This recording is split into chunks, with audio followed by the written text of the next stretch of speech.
12681. Offices in Baton Rouge.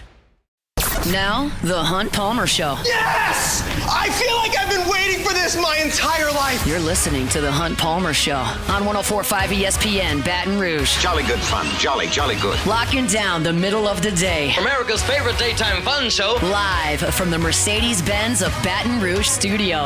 This is Hunt Palmer.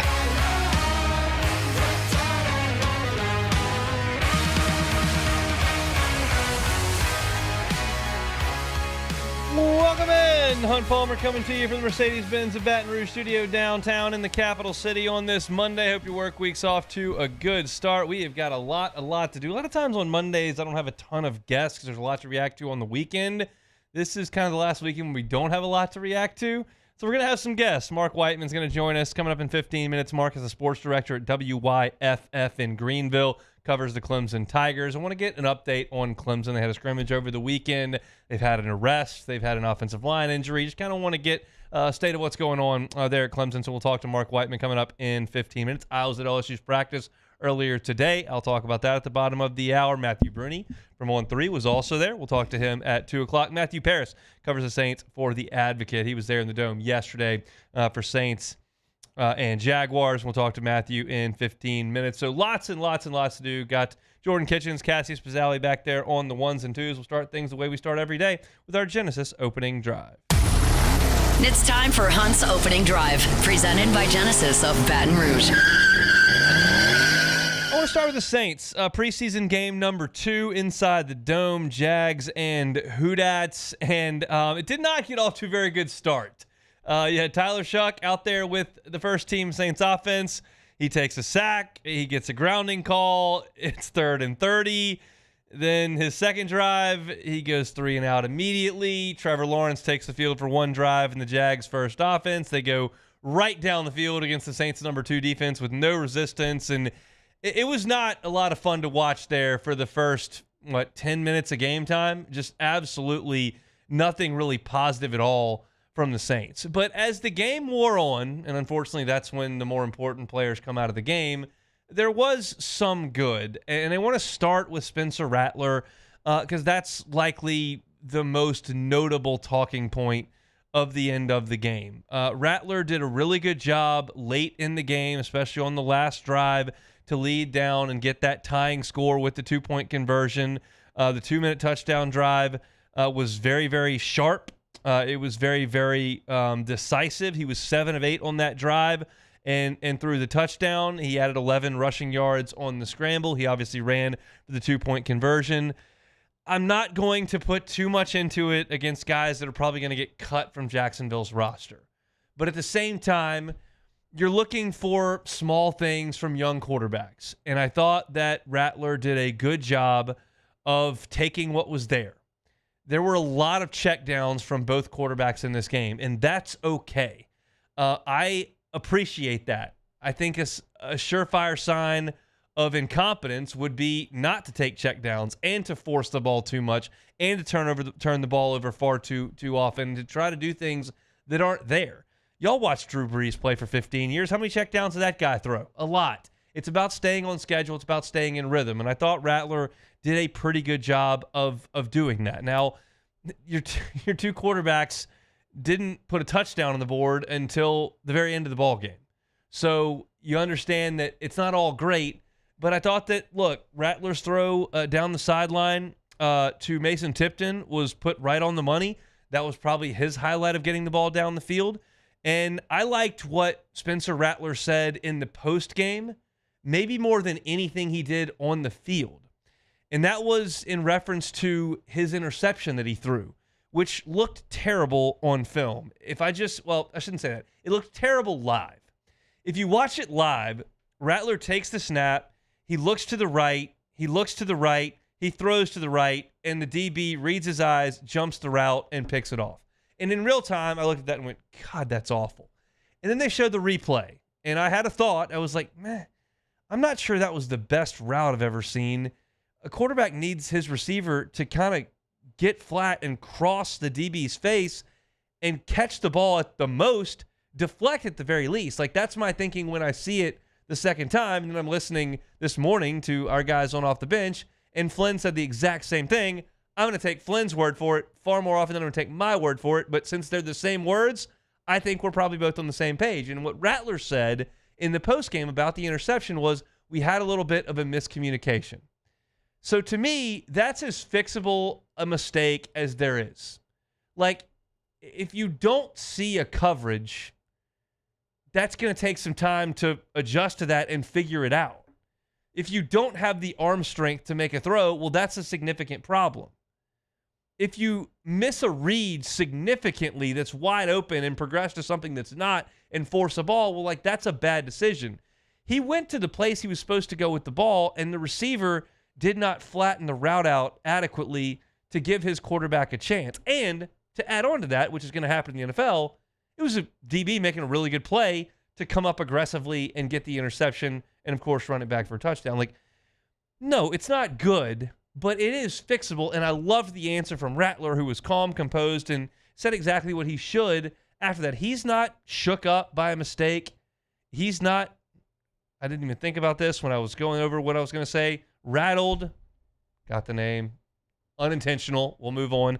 He's not. And the best thing I can say about the two Saints quarterbacks through 2 weeks, both of them have made significant errors. Shough throws the interception in the game last week, gets picked up and run back for a touchdown. He doesn't necessarily buckle. He comes right back and throws a deep ball for a touchdown. Rattler throws that pick yesterday, which doesn't look great.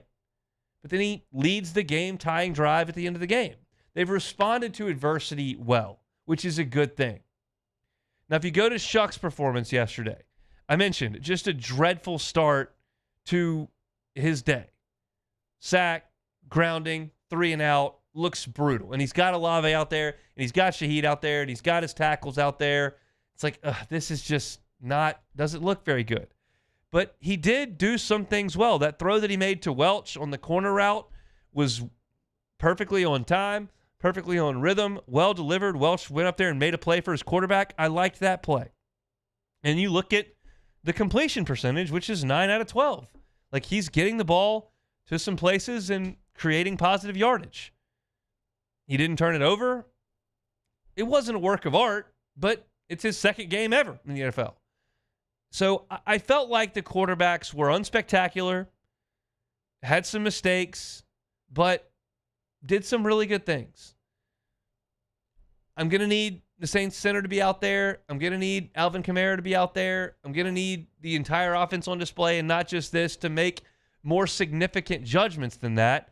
But I felt like it was okay for the Saints at quarterback. I don't have the hot take today. I don't have it's got to be Rattler. I don't have it's got to be Shough. I don't have I'm giving up on Rattler. I don't have Shough's a bust. I don't have this was a disaster against the Jaguars scrubs. I don't have, oh my goodness, did you see that last drive? Rattler is the dude. I don't have that today. What I have is saw some good stuff. I don't expect great stuff right now.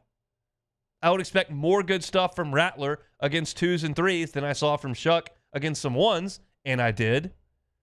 And I'm hopeful that Shough doesn't turn the ball over for the second straight week, and he didn't.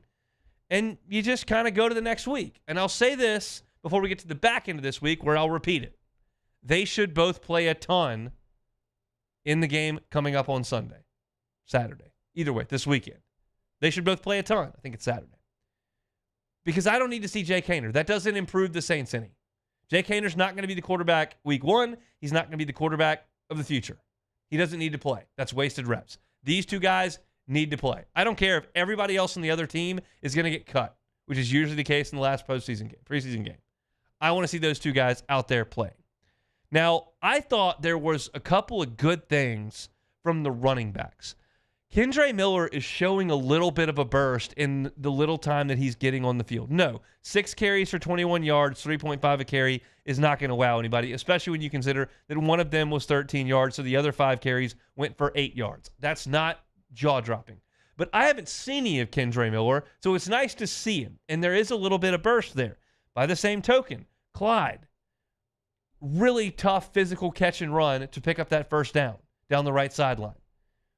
Those two guys, I think, are fighting hard. And I don't have a lot of use for Velus Jones, and I don't feel like Cam Akers is any sort of answer. You're going to keep Kamara. Obviously, he's your starting running back. I think Clyde and Miller are battling for that next spot.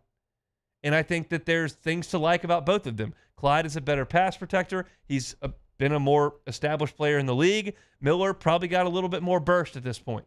Probably got a little bit more home run hitting ability. But I thought I saw some good things from those two guys in the game. Mason Tipton, of course, was a big positive, had 100 yards receiving, including the big play for 45 yards. He made 6 catches to lead the way. I liked that. And then, of course, you had a really nice play on the interception by Jalen Ford. Sky's there in a nice play in his own defense and makes a really nice play, and that's a young player on your defense. Quincy Riley continues to play well, 9 tackles to lead the team, including a tackle for loss. Jonas Sanker was playing violent and physical. I like to see that out of the secondary. Jalen Ford had that really nice play there. So I saw some things that I liked from some of the younger defenders, and that's the second week in a row that you've seen some of that. So, look, this is a slow process, and you're looking for small positives from young players. And I thought you did see some small positives from young players. Was it gorgeous? No. Did you have all of 9 points with a minute to go in the game? You did. But there are some things that are good. I don't care about the score. There were some things that were good. And we'll harp on those in August. When it gets to October, the record is really south, and there's a big turnover number, and you can't figure out what the quarterback is, we'll have a frank discussion about that on the negative side. I don't have a huge reason to do that on a team with no expectation, with 2 very young quarterbacks playing games where the score doesn't matter. I'm just not going to go nuts over those games. Thought there were some good things. That's what I will choose at this point to harp on with the New Orleans Saints, with the Jacksonville Jaguars in a 17-17 preseason week number 2. We'll see what week number 3 has in store. All right, you watched it, Jordan Kitchens. Anything super positive or negative you want to drop on us before we get to Clemson? I'll say this. Jonas Sanker, I think he's going to be a really good player. Physical. And he's all over the field. I mean, every time the 2 games I watched, 33 on my screen from the start to finish. Yep. Mason Tipton, he was a preseason, I guess you could say. Darling. Yeah, darling, camp superstar, and he's finally putting together. I don't want to drink the Kool-Aid with Mason Tipton just yet because we was in that position last year. It was like, hey, they're going to put Mason Tipton in. Let's see what he can do. So, but it's good to see that he's kind of taking that next step. We will see how it plays out. I do like him a lot. It's good to see Jalen Ford make a play. We drafted him last year. We thought, I guess he was hurt last year or whatever, so we never saw him at all. It's good to see that. It's going to help build his confidence. But what I did like the most about Jalen Ford's interception, I guess you could say Jonas Sanker too, was that how much the team embraced him. Yeah. The whole defense. Group celebration. Oh, yeah, group celebration. So it shows that these guys are playing for each other. The Saints might not be that good this year, but it's still, seeing the togetherness that they have.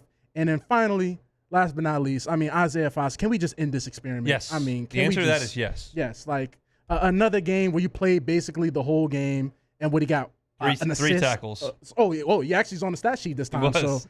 But watching it, I didn't really see him other than him getting blocked and stonewalled all game. So he won't be on the roster week 1. Yeah, let's get him out of here. So yeah, a couple positives. All right, that's Saints. So they got 3 weeks till opening kickoff. 1 more preseason game to go this coming weekend in the Dome with Denver. All right, when we step aside, come back, we'll talk some Clemson.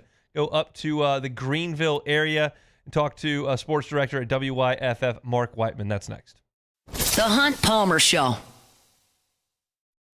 At Bayou Automotive, we believe in a sales process that puts you first. We want you to experience an easy purchase with clear pricing and great service. Let Bayou Ford and Bayou Chrysler Dodge Jeep Ram be your trusted partners in finding your perfect vehicle. The crew at Bayou Automotive is going to do right by you. At Auctioner, we know healing is a team sport. That's why we've partnered with world-renowned orthopedic surgeon Dr. James Andrews to create the Auctioner Andrews Orthopedics and Sports Medicine Institute. Whether you're a professional athlete or a weekend warrior, our team of specialists are dedicated to getting you back in the game. So whatever your reasons are for reaching your personal best, we've only got one. You. Auctioner Andrews Institute. Long live you.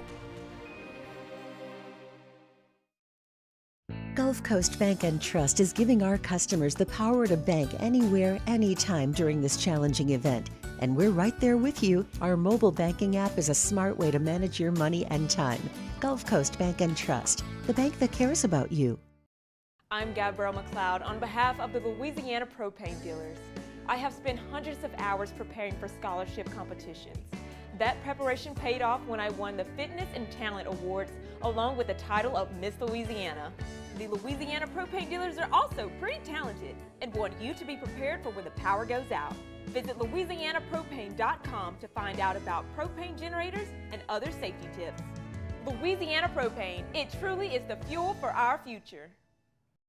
Bayou Chrysler Dodge Jeep Ram is taking $22,500 off MSRP on the brand new 2025 Ram 1500 Laramie with $22,500 off MSRP with a complimentary 7-year powertrain warranty that comes with all new Bayou Automotive vehicles. If you need sales or service, the crew at Bayou Automotive is going to do right by you.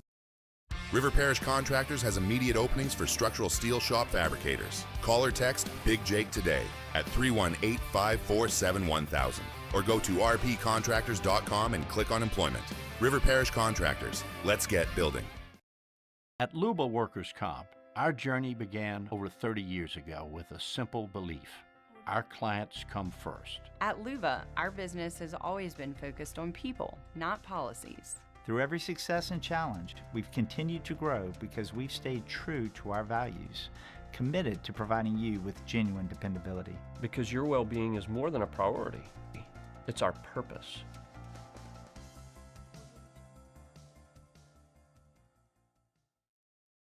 Family owned and community driven. Service Chevrolet Cadillac, a legacy you can trust since 1972.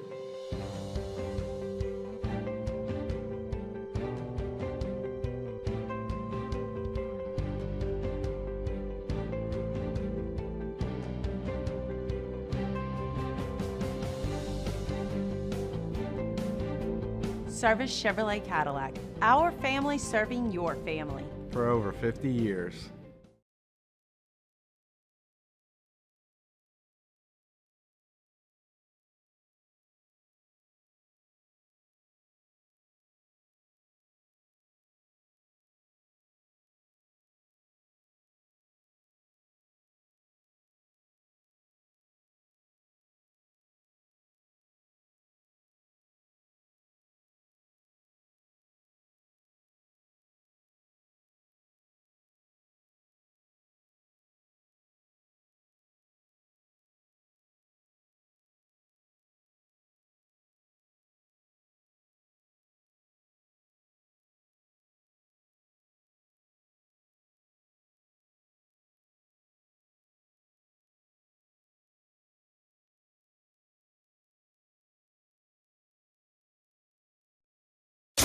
This is the Hunt Palmer Show. Hopefully Hunt remembered to bring his laptop charger.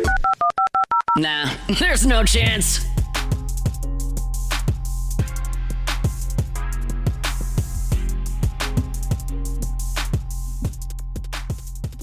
LSU turned the lights on inside Tiger Stadium on Saturday night, went through a scrimmage, and that kind of signified the end of quote-unquote fall camp. Today, Tigers were in the indoor facility with shoulder pads and helmets on, and now Clemson prep begins in earnest. Kickoff less than 2 weeks away. Let's head up to South Carolina. Marc Whiteman, sports director at WYFF News 4 in Greensville, is our guest. He joins us on the Jim's Firearms Hotline to talk a little bit about Dabo Swinney's Clemson Tigers. Marc, we appreciate the time. How are you? I'm doing well, hon. Appreciate you having me on. It's our pleasure. I want to talk about some of the news stories that have kind of been floating around over there the last couple of weeks. One is the injury to Walker Parker, right guard. What can you tell us about, one, what he means to that offensive front and what the status of his injury might be? Yeah, from what we've heard and from what Dabo Swinney said after their second and final scrimmage over the weekend, there's not much concern there. Same can go for Adam Randall, running back. Both of those guys got a little bit banged up over the course of fall camp. Randall in particular was tackled in a drill where he shouldn't have been tackled. They were doing just thud. But they did not seem to be concerned about either of them. Now, is that just projecting confidence a few weeks out? We will see. We do know that Randall participated in the scrimmage, and from everything we've heard from Dabo about Walker Parks, there's no concern there. But until we see it, we won't know for sure. What he means to this program, though, he's a Clemson lifer through and through. He's a sixth-year senior. He started over 40-something games over the course of his career. He's battled injuries. He's just a true leader of the offensive line in every sense of the word.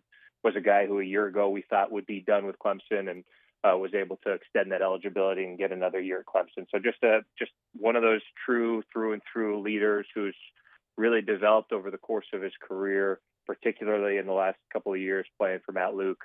Just a really terrific player on that front, and someone, again, who they did not seem to be projecting much concern about where we're at right now 2 weeks out from the game. It's always about reading tea leaves with injuries this time of the year. We're the same way. We get a little bit more access than most, but as far as injuries go, we don't get a lot of information. Adam Randall's a name you mentioned there who's moving from wide receiver to running back. What can you tell us about his skill set and what that move has kind of gone like?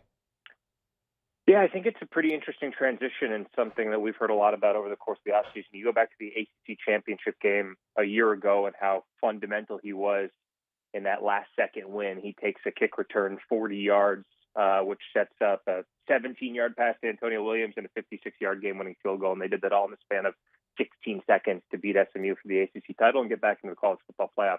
And that was, I think, when the light really went on for Clemson about, hey, man, this guy looks incredible with the ball in his hands. We've got so much depth in the wide receiver room. It hasn't maybe worked out for him in the way you would have hoped at wide receiver, but someone who's just dynamic with the ball in his hands. And let's try and develop that skill set into a running back. He was someone who played running back when he was younger, so it wasn't totally foreign to him.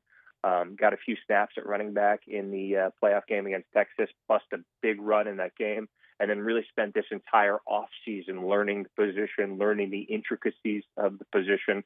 And he looks like a natural. Dabo said multiple times over the course of the offseason, it's going to be one of the great stories of this season. He just, when we have gotten a chance to see him at practice, and we haven't gotten a lot of practice viewing time, like you said, Hunt, there's only so many times we really get to be out there and see those guys, but he has looked every bit the part of RB1, and someone that I think the team is projecting a lot of confidence about, and they're going to need him, right? Because depth is a bit of a question mark there in the running back room, and so is experience. So I think he's a guy that they're really putting all their chips in terms of how he plays this year, but the early returns seem incredibly promising. Who might be next behind Randall at running back? You generally need 2 or 3 of them. Yeah, I think they're really, really pleased with the development of Eziomame.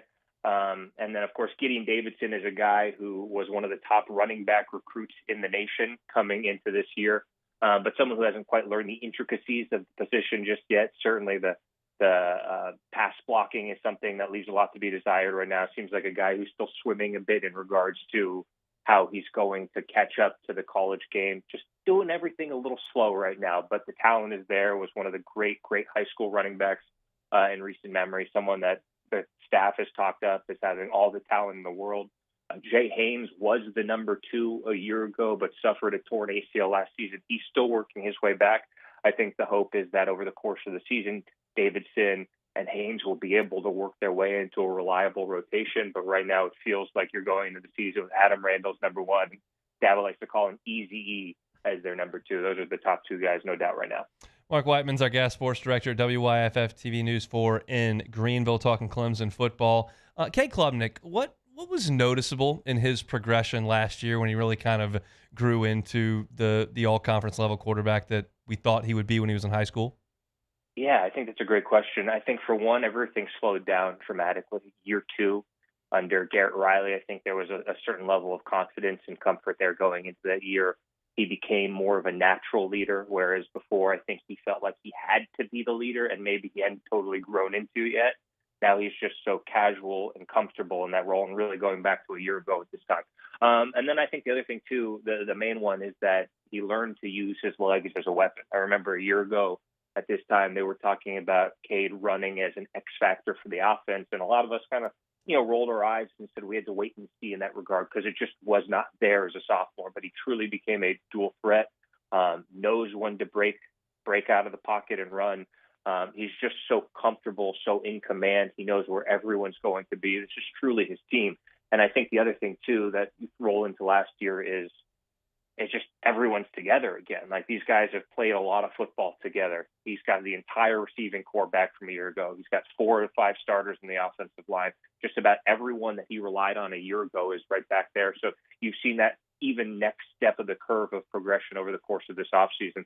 There's a lot of talk about this guy being right there with Nussmeier as potentially being the first overall pick. We'll see. I'm not sure I see that skill set, but someone who is just totally in command of the offense in every way, shape, or form, and someone who's just totally comfortable in his own skin right now as a leader. And I think you saw that a year ago, and it's only really ratcheted up over the course of the offseason and all of last season as well. He is terrific. He's everything that I think Clemson hoped he could be, and really excited to see how his play evolves over the course of the season.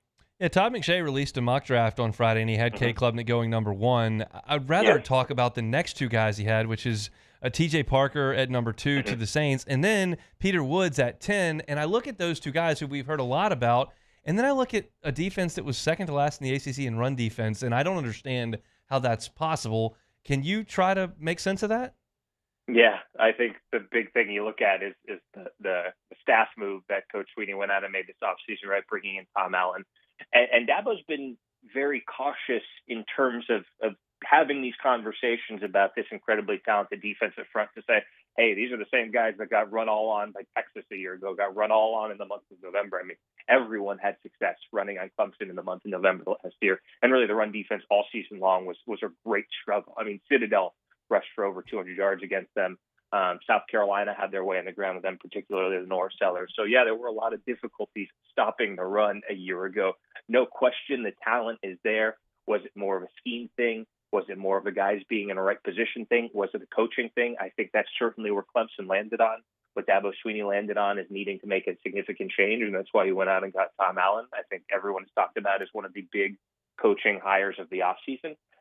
And rightfully so. This is a defense hearing from Peter, hearing from TJ, hearing from a lot of these guys that is just playing more fast, more loose, more confident, more in command, at least in terms of this preseason camp.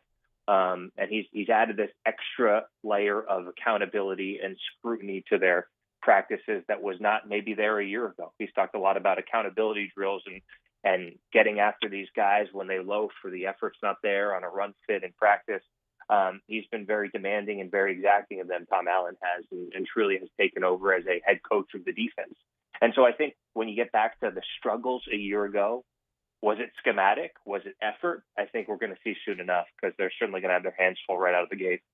As we're breaking this game down in South Louisiana, we're talking about LSU's offensive line, the shuffling going on there, dealing with those 2 potential first top 10 picks.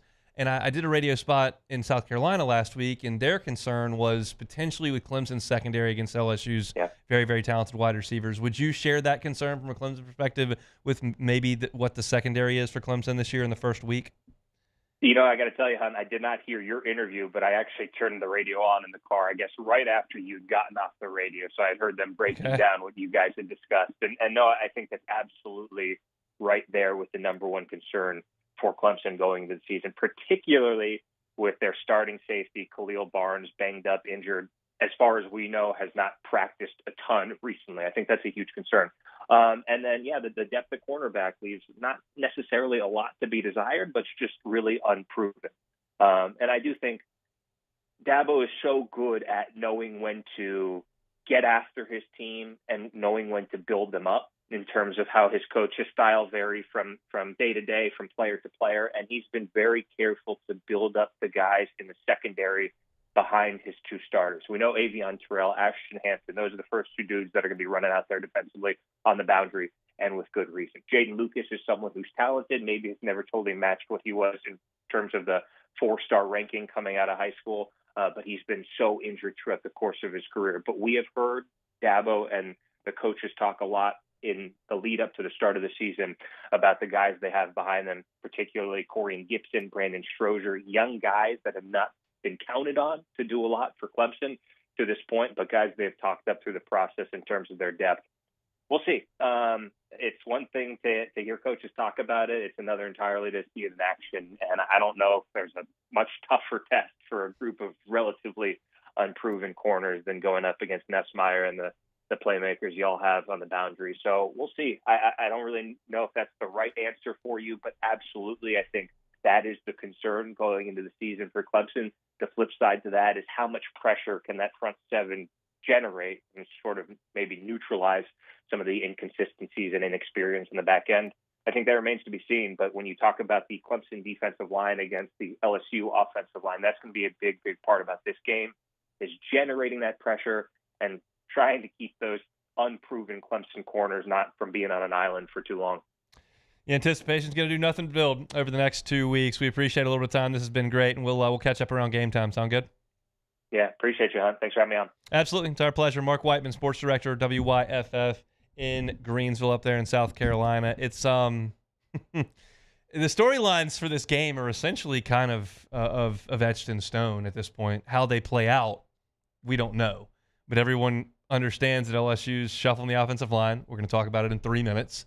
And that LSU's wide receivers look great, and Clemson's corners may have struggled. And then you look at Clemson's defensive front, they could give LSU a lot of trouble. The quarterbacks look great. There's a lot of potential first-round talents out there. It's one of the biggest matchups that we've seen in recent memory, and we're going to get there over the course of the next 2 weeks. Appreciate Marc for giving us a little bit of time. As I mentioned, LSU shuffled the offensive line today. I was at practice. I'll tell you what happened next. The Hunt Palmer Show.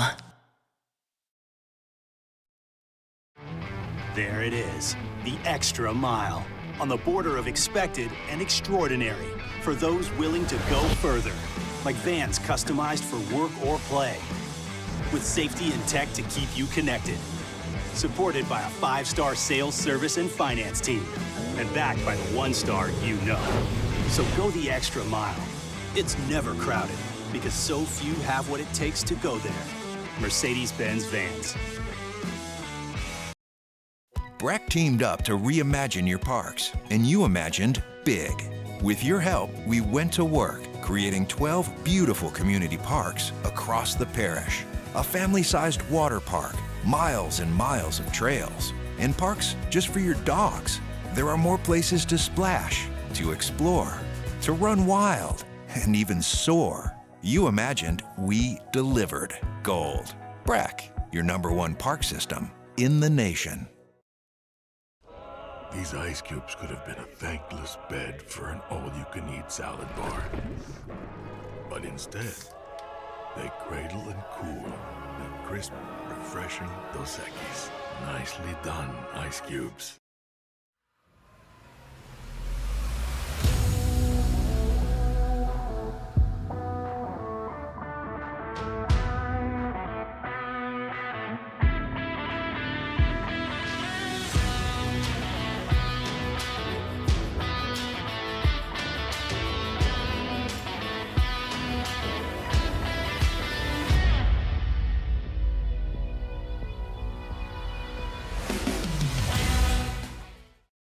Man, age is just a number. Don't let it dictate how you feel. Goodwood Men's Sexual Wellness has anti-aging services that can help you look and feel your best. Visit yourgoodwood.com and discover a renewed sense of vitality. We typically think of stress as being bad for us. At Our Lady of the Lake and LSU, we are researching how certain types of stress, such as exercise, can be good for our immune health.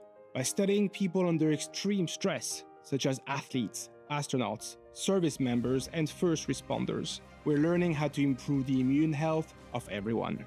That's the power of research. That's the impact of champions. Together, we roar. At Luba Workers' Comp, our journey began over 30 years ago with a simple belief.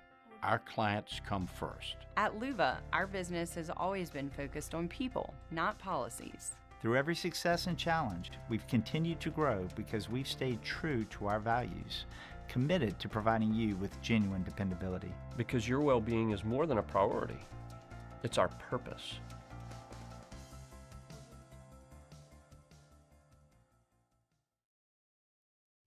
At Sunshine, we know what you see when you look at your land. Where others may see dirt, you see the foundation you've built your life on. It's hallowed ground. It's past, present, and future. We're proud to provide quality John Deere equipment to help you maintain the land you love. Check out our current promotions and learn more about what it means to be powered by sunshine at sunequip.com. Value Chrysler Dodge Jeep Ram is taking $22,500 off MSRP on the brand new 2025 Ram 1500 Laramie with $22,500 off MSRP with a complimentary 7-year powertrain warranty that comes with all new Bayou Automotive vehicles. If you need sales or service, the crew at Bayou Automotive is going to do right by you. We came up with the idea of auctions in August. Gulf Coast Bank does all the work. We display the item. We prominently feature it. You're listening to The Hunt Palmer Show on 104.5 ESPN, Baton Rouge.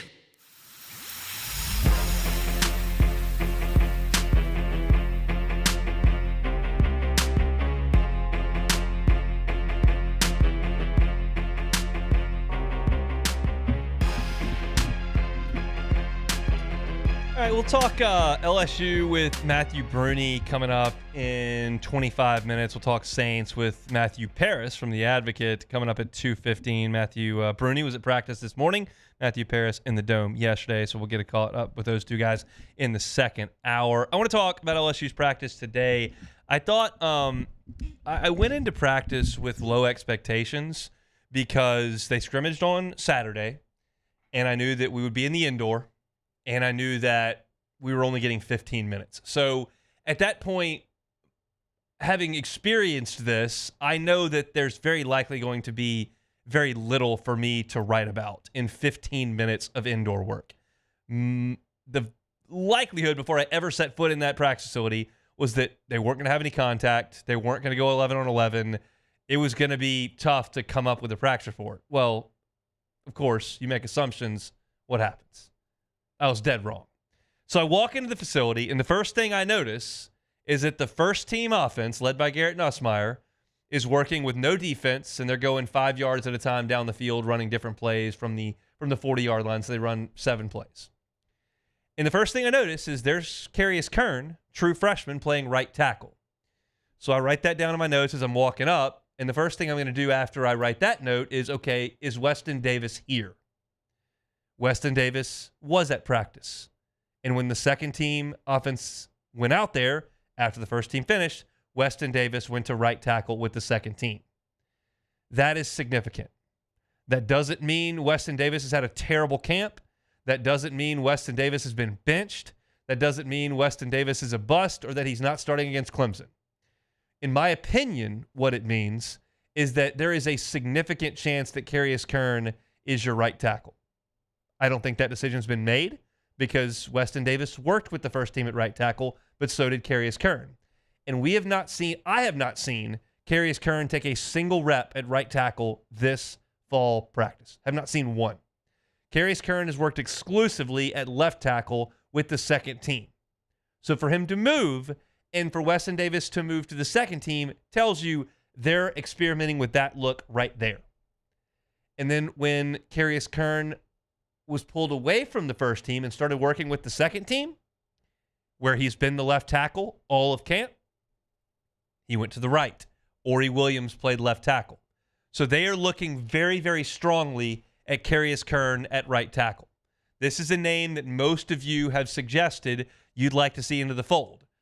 That has a lot to do with his recruiting ranking and the fact that he's an early enrollee and his bench press numbers and the fact that he can do a backflip, and all that's really impressive.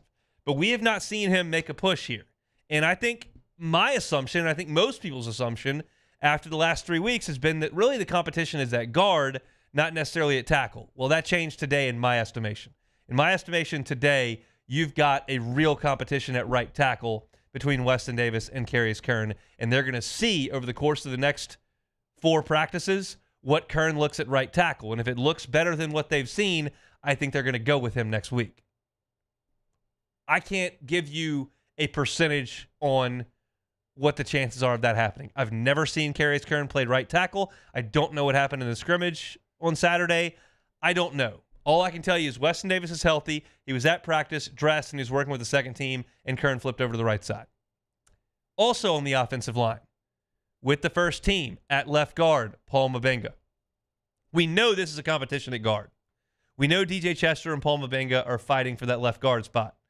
Mabenga took all the reps at left guard with the first team that we saw today in 15 minutes of practice. Chester worked with the second team as the center today. So that gives you an idea of they're still getting him reps at center. He's backing up Braylon Moore. And if Mabenga wins that spot at left guard, Chester's the backup at probably all 3 guard spots, both guard spots and the center, I should say. So that was the biggest news depth chart-wise from practice today. The offensive line, absolutely, they're taking a look. And look, I don't think this is a reach. I do not think this is a reach. They are looking for some answers at offensive line. There is concern about the offensive line. I do not believe that to be a reach. I'm not telling you they have no chance. I'm not telling you the season is coming off the rails. What I'm telling you is, based on what I've been able to watch, which at this point is more than 10 hours of practice, I think the offensive line has struggled in the running game. And what I can tell you from today is, over the last 8 days of practice, you absolutely positively are seeing rotation at left guard and right tackle. They are not settled at those two spots, in my opinion. So we'll see what comes of the next 2 weeks. I've told you since the start of camp that what Brian Kelly's angle was at this 1-0 and get that first win. And what does that mean on the field? It means we're going to try to get the depth chart solidified to get those guys reps as quickly as possible. Well, you're inside 2 weeks, and I'm still seeing rotation. And it's not the end of the world. It just is what it is. So that was a big, big story from today. The second story from today was LSU at linebacker. Whit Weeks did not practice today. He was there.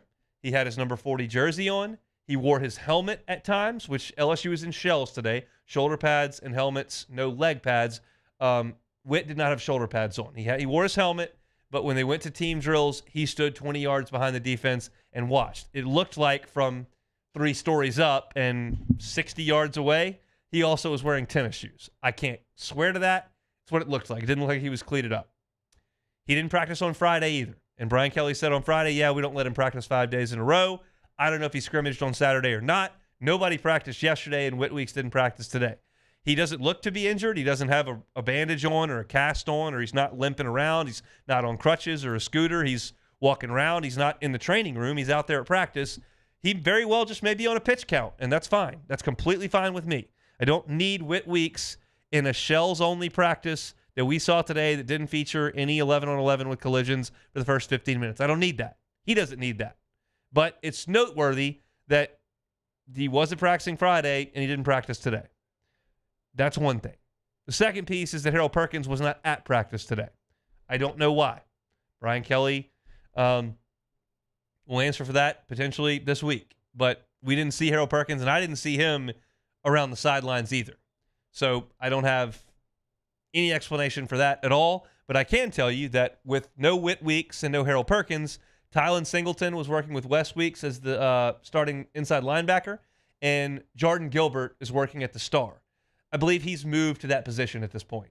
It would stun me now if Tamarcus Cooley and A.J. Halsey were not the starting safeties. They're the ones every single day we go out there now. You got Deshaun Spears and Javian Toviano working behind them, and Jordan Gilbert's not playing back there anymore. He's playing star. He's subbing in for Perkins. So I think that at that point, you're now looking at a solidified group at safety, and I'm interested at the rotation at cornerback. I told you a week and a half ago that I thought Ashton Stamps was having a great camp. I still think Ashton Stamps had a great camp. PJ Woodland is getting a lot of reps with the ones, and he was with the first-team defense today opposite Mansour Delane, and Woodland's had a really good camp as well. He's undersized. He's still like 170 pounds, but he is tough. He is making plays on the ball, and he is getting looks with the ones absolutely. So at this point, 2 weeks out, I would suggest that Stamps and Woodland will both play opposite Delane in different packages, and I think both guys have had really good camps. So this is not a situation like I was talking about last year where I was petrified about the corners,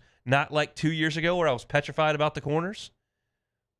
I think the corners have played well, and I think there's now competition at that spot to win the starting job as opposed to be given it by default because nobody's making any plays. But I did not expect P.J. Woodland to potentially beat out Ashton Stamps, and I'm not here to tell you that he's done that, but I'm here to tell you that he works with the ones a lot, and Stamps works with the twos a good bit as well. They both rotate with the ones and twos. So found that interesting on the defensive side of the ball. Again, I don't have any highlights from today's practice. I don't have any, this guy made that play, he made that play. We didn't see any of that. We basically got to call roll and watch who went out there first and second. And you can draw from that what you want. You can take it as gospel. You can take it as just one rep where they're trying to get a different look. But I'm here to relay the message, and that's what it is. They're moving some pieces around on the offensive line. No Whit Weeks, no Harold Perkins. Safeties appear set to me with Jordan Gilbert moving down to star. and there's still some significant competition at corner. So I think that's a good thing for LSU. That's my thoughts on LSU's practice today.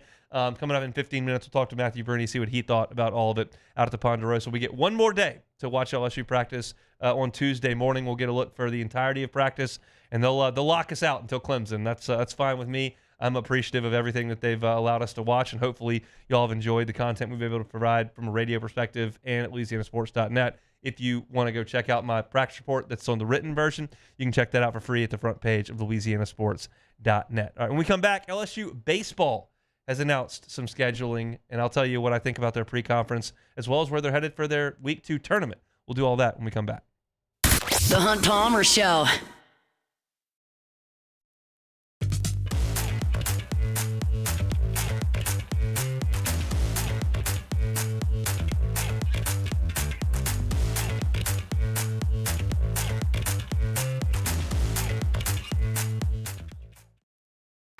When it comes to industrial construction, River Parish Contractors can do it all.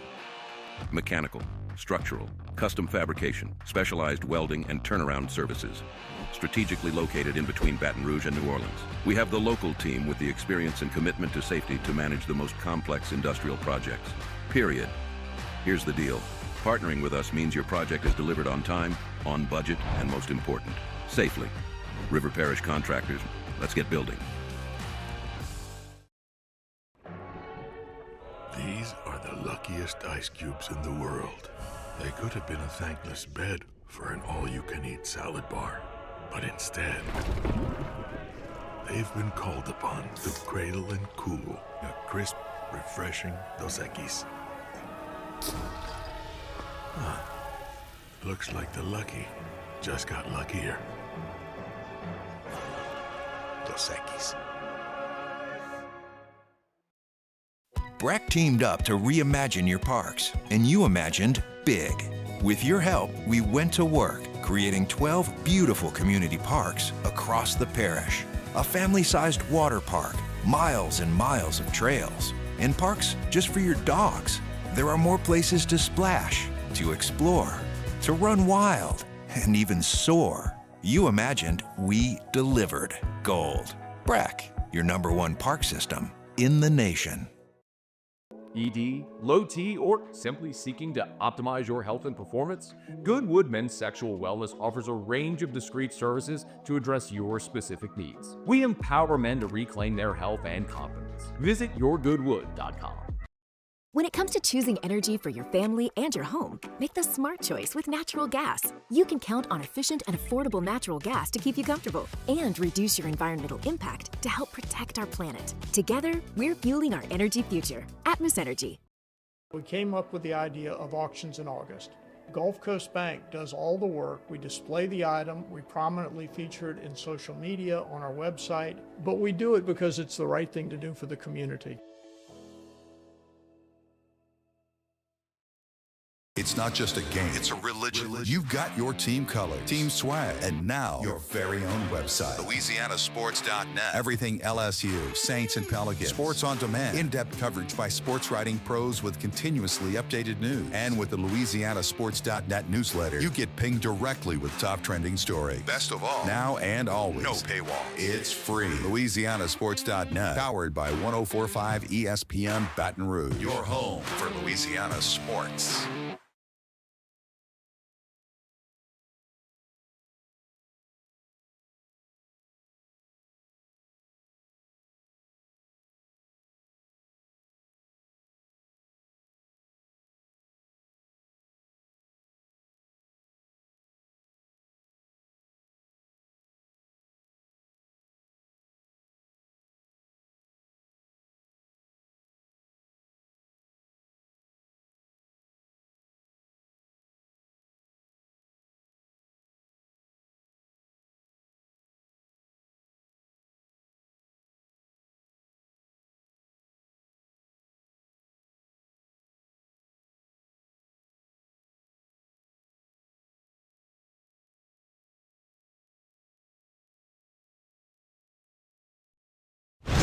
You're listening to The Hunt Palmer Show on 104.5 ESPN, Baton Rouge.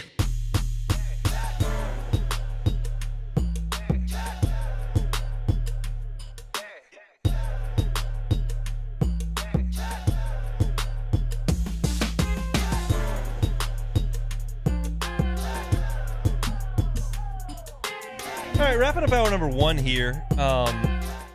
LSU's baseball plans for the fall and the pre-conference are coming clear. Marc Etheridge of D1 Baseball sent out a couple of tweets with some information today. I verified those with LSU and can confirm them. I wrote up a quick piece at louisianasports.net. So for the fall, to start things, LSU permitted 2 fall scrimmages. They will take advantage of both of them on the road. They're going to go to Biloxi once again, as they did last year. They're going to play Samford on Sunday, November the 2nd. That's the bye weekend for LSU football. On a personal note, I believe I'm taking family pictures that Sunday morning. Maybe I can bolt after that to Biloxi and catch that, like keep going from New Orleans to Biloxi to see that and write it for the site. That's going to be a tall order from the wife, but we're going to try to get that done. We'll see. And then the next weekend on a Sunday, the Sunday after LSU and Alabama play in Tuscaloosa, LSU will play Southeastern over in Hammond. Generally, those Sunday games are 2 7-inning games, sometimes 2 9-inning games. But you're going to see 14 to 18 innings at those 2 sites. So if you want to go check those out, LSU and Biloxi to play Samford on November the 2nd. Then on the 9th, the next Sunday against Southeastern in Hammond. More importantly, on the schedule for the regular season to begin 2022, the pre-conference is all set up. Milwaukee is going to come to the box for opening weekend at Alex Box Stadium. Then in week 2, LSU will play its tournament. There were rumors that LSU was headed back to Round Rock. Those were shot down a couple of weeks ago and then said, well, they're going to play in another Peak Events tournament. I was looking at that and, well, Peak Events does Frisco, Round Rock, Vegas, and Jacksonville. Going to be one of those, and Jacksonville is the pick.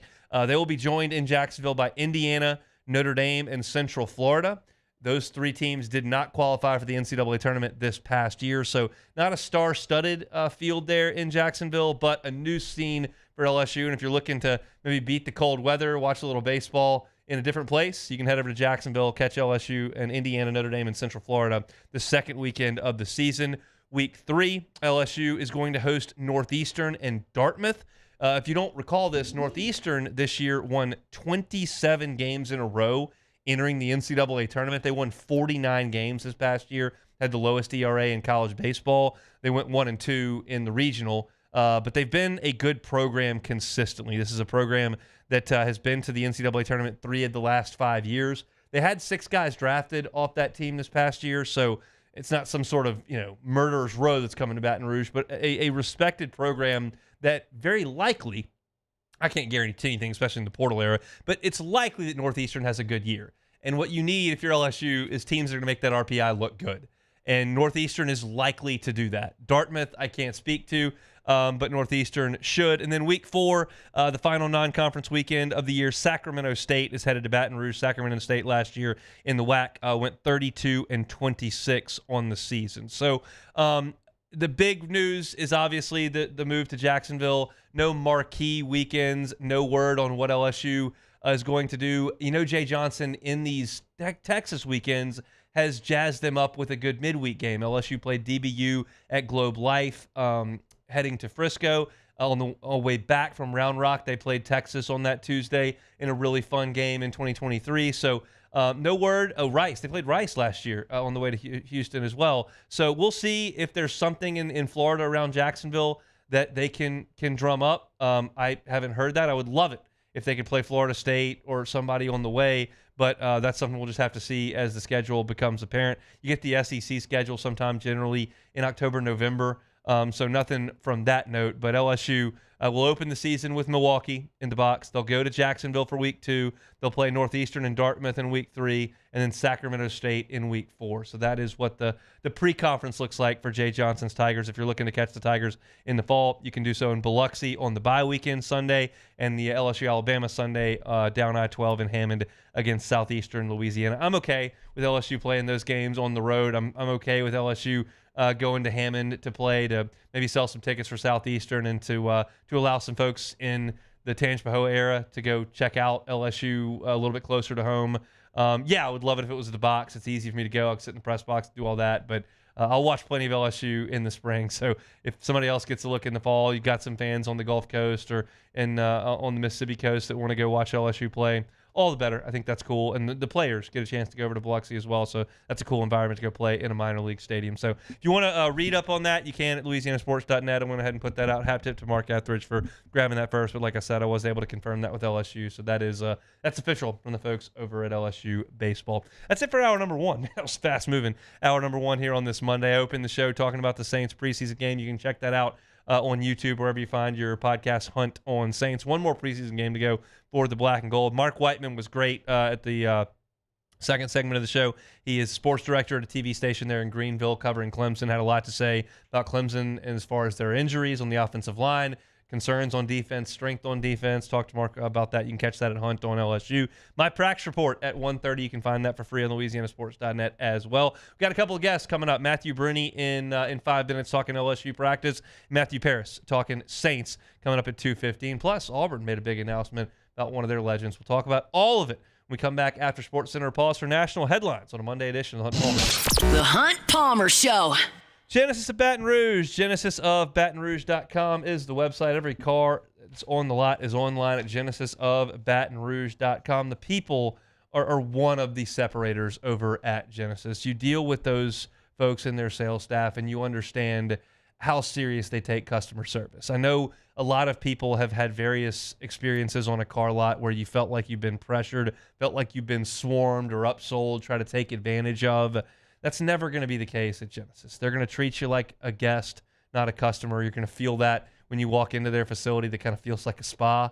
You're going to feel that when they bring you into their climate-controlled area where you can take a look at all the features of their vehicles. You're going to feel that when they take you on a test drive, whether that's at the facility or they come to you for a remote test drive. They try to make things convenient, and they always take care of their customers at Genesis Baton Rouge. It's a luxury brand at a reasonable price. It's Genesis of Baton Rouge. Find them online at GenesisofBatonRouge.com.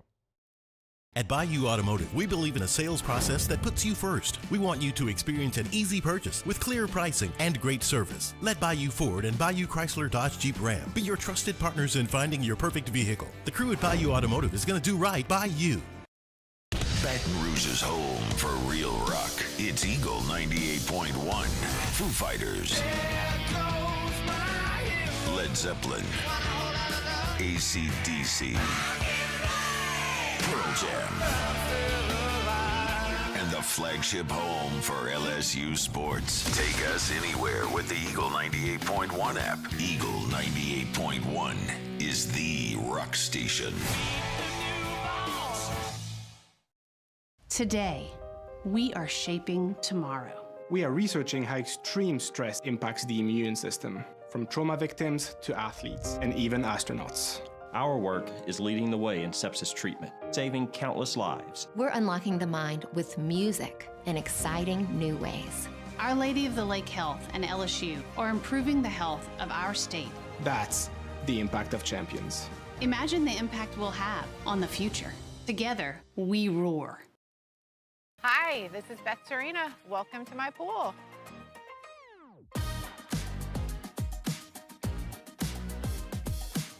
The first time I saw this beautiful pool, it exceeded every expectation that I had. They were able to get everything we wanted in this pool. It is a beautiful pool. We live out here, we eat out here, we watch TV out here. This is like our living room outside. We love this pool and everything about it. When we decided to build our pool, we called a great friend who is one of the best pool builders in the country in North Louisiana, and we said, who would you choose to build a pool in Baton Rouge? And without a hesitation, he told us Russell Pools. He said their history, tradition of great builds, great pools was unmatched. So of course, who did we call? Russell Pools. The advice I would give to anyone looking to build a pool is first call Russell Pools. They'll do an incredible job. It'll be incredibly organized. It'll be time efficient, and you will have your pool in no time.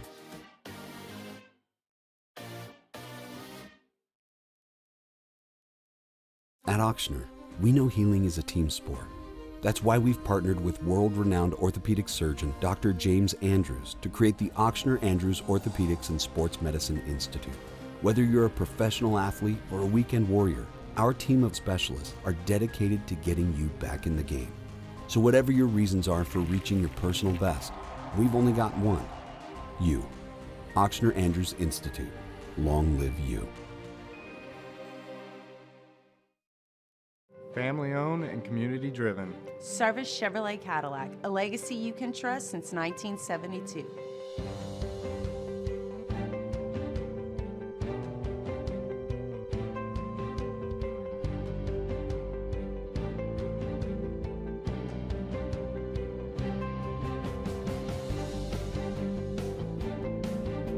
Service. This is SportsCenter. I'm Christine Lisi. Rams quarterback Matthew Stafford made his much-anticipated return to practice today. Took part in practice for the first time at camp. When asked for his confidence level in Stafford, who's been dealing with a back injury, being ready for the season opener, Coach Sean McVay replied he thinks that would be putting the cart way before the horse. As Coach Kevin Stefanski had been indicating, the Browns named Joe Flacco their starting quarterback for Week 1. ESPN NFL analyst Dan Orlovsky. I understand it. I would have gone with one of the rookies if I was Cleveland. I kind of know who Joe is and what I'm going to get with Joe. They'll be a competitive and good football team. It doesn't answer anything of the future at that position for the Cleveland Browns, but at least they give them confidence that they have a capable player at that position. The rookies, Dylan Gabriel, Shedeur Sanders, as well as Kenny Pickett, all vying for the backup job in Cleveland. Ohio State named Julian Sayin its starting quarterback for the August 30th season opener against Texas. In the opener of a doubleheader today from Chicago, Major League leading Brewers up 1-0 on the Cubs' top 3 on a Bryce Terang solo home run. Your summer drink is here. Twisted Tea is a smooth, refreshing, hard iced tea with 5% alcohol, making it the perfect drink to take any day this summer to the next level. Twisted Tea Brewing Company, Cincinnati, Ohio. Please drink responsibly. Now, the Hunt Palmer Show. Yes! I feel like I've been waiting for this my entire life. You're listening to the Hunt Palmer Show on 104.5 ESPN Baton Rouge. Jolly good fun. Jolly good. Locking down the middle of the day. America's favorite daytime fun show. Live from the Mercedes-Benz of Baton Rouge studio.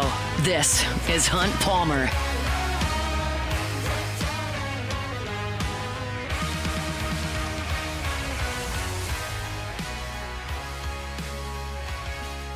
Hour 2, Monday edition of the Hunt Palmer Show, 104.5 ESPN Baton Rouge. Matthew Parrish from The Advocate coming up in 15 minutes talking Saints. Not only were the Saints on the field yesterday against the Jaguars, they also completed a trade with the Jaguars. We'll talk to Matthew about all that coming up in the next segment. Right now, we'll stick with LSU. Matthew Bruni from the Bengal Tiger, part of the On3 team, joins us now to talk a little bit of Tigers. Matthew, how are you? What's up, Hunt? I'm doing great. Just, getting closer to football season. It's almost here. What did you make of the shuffle at the offensive line today? I'm not too surprised at the guard spot, just for clarity's sake, I guess, for everybody. They moved Paul Mabanga in at guard in place of DJ Chester. That's been a battle that we've been watching on LSU's offensive line since the start of fall camp. DJ Chester obviously started at center last year, had his growing pains, and then this year looked like he was going to start at guard, which he still could, but they've put in Paul Mabanga for stretches throughout fall camp, and that seems like it's continuing to be a battle. And then at tackle, Weston Davis, a second-year player, was moved to the second team for Carius Kern, true freshman, top 40 player in the country out of his class in Arkansas, was moved into the starting lineup there. So those two moves today, I think they're really trying to just figure out who their next best tackle is after Weston Davis and Tyree Adams, and I think Carius Kern could be that answer. Do you feel like Weston Davis is the likely starter against Clemson? I do. I still think Weston Davis starts at tackle on the opposite side of Tyree Adams. I honestly think DJ Chester probably still starts for instead of Paul Mabanga. That's TBD, but they've rolled out that lineup so many times. I need to see it for a sustained amount of time before I believe anything different. While we're there, I'll just ask you something we've talked about now for a month, but how do you feel about the offensive line right now? I'm hesitant, but I think one of the positives has been the performance of Braylon Moore at center. I think he's surprised me and surprised a lot of others with just how good he's been in this fall. So you have him at the heart of it where he's good. I think the tackles have been fine. I hesitate to say they've been really good, but I think they've been fine. It's really the guard spots that have been a question for me and have been up and down throughout this fall camp. So I think in the big picture, I'm okay with them. But the problem is that they're not starting the season with, a low major team or a G5 team to where you can get the sense and get a feel out here. You're starting with Peter Woods and Clemson up front, and so that's why that's why they have to figure it out really, really quickly and before the year starts. All right, on the other side of the ball, was a lot of rotation at safety early. That seems to have slowed down significantly. How do you feel about them settling on Cooley and Halsey at safety?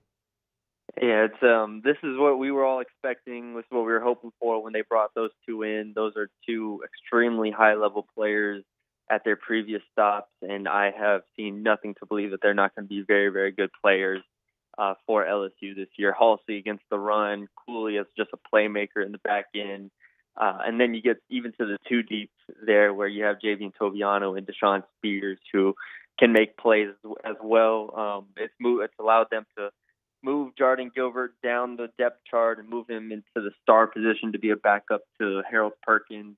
So overall, I think it's best case scenario, exactly what we wanted going into the fall to see, and I've been pleased. How do you feel about Gilbert moving down?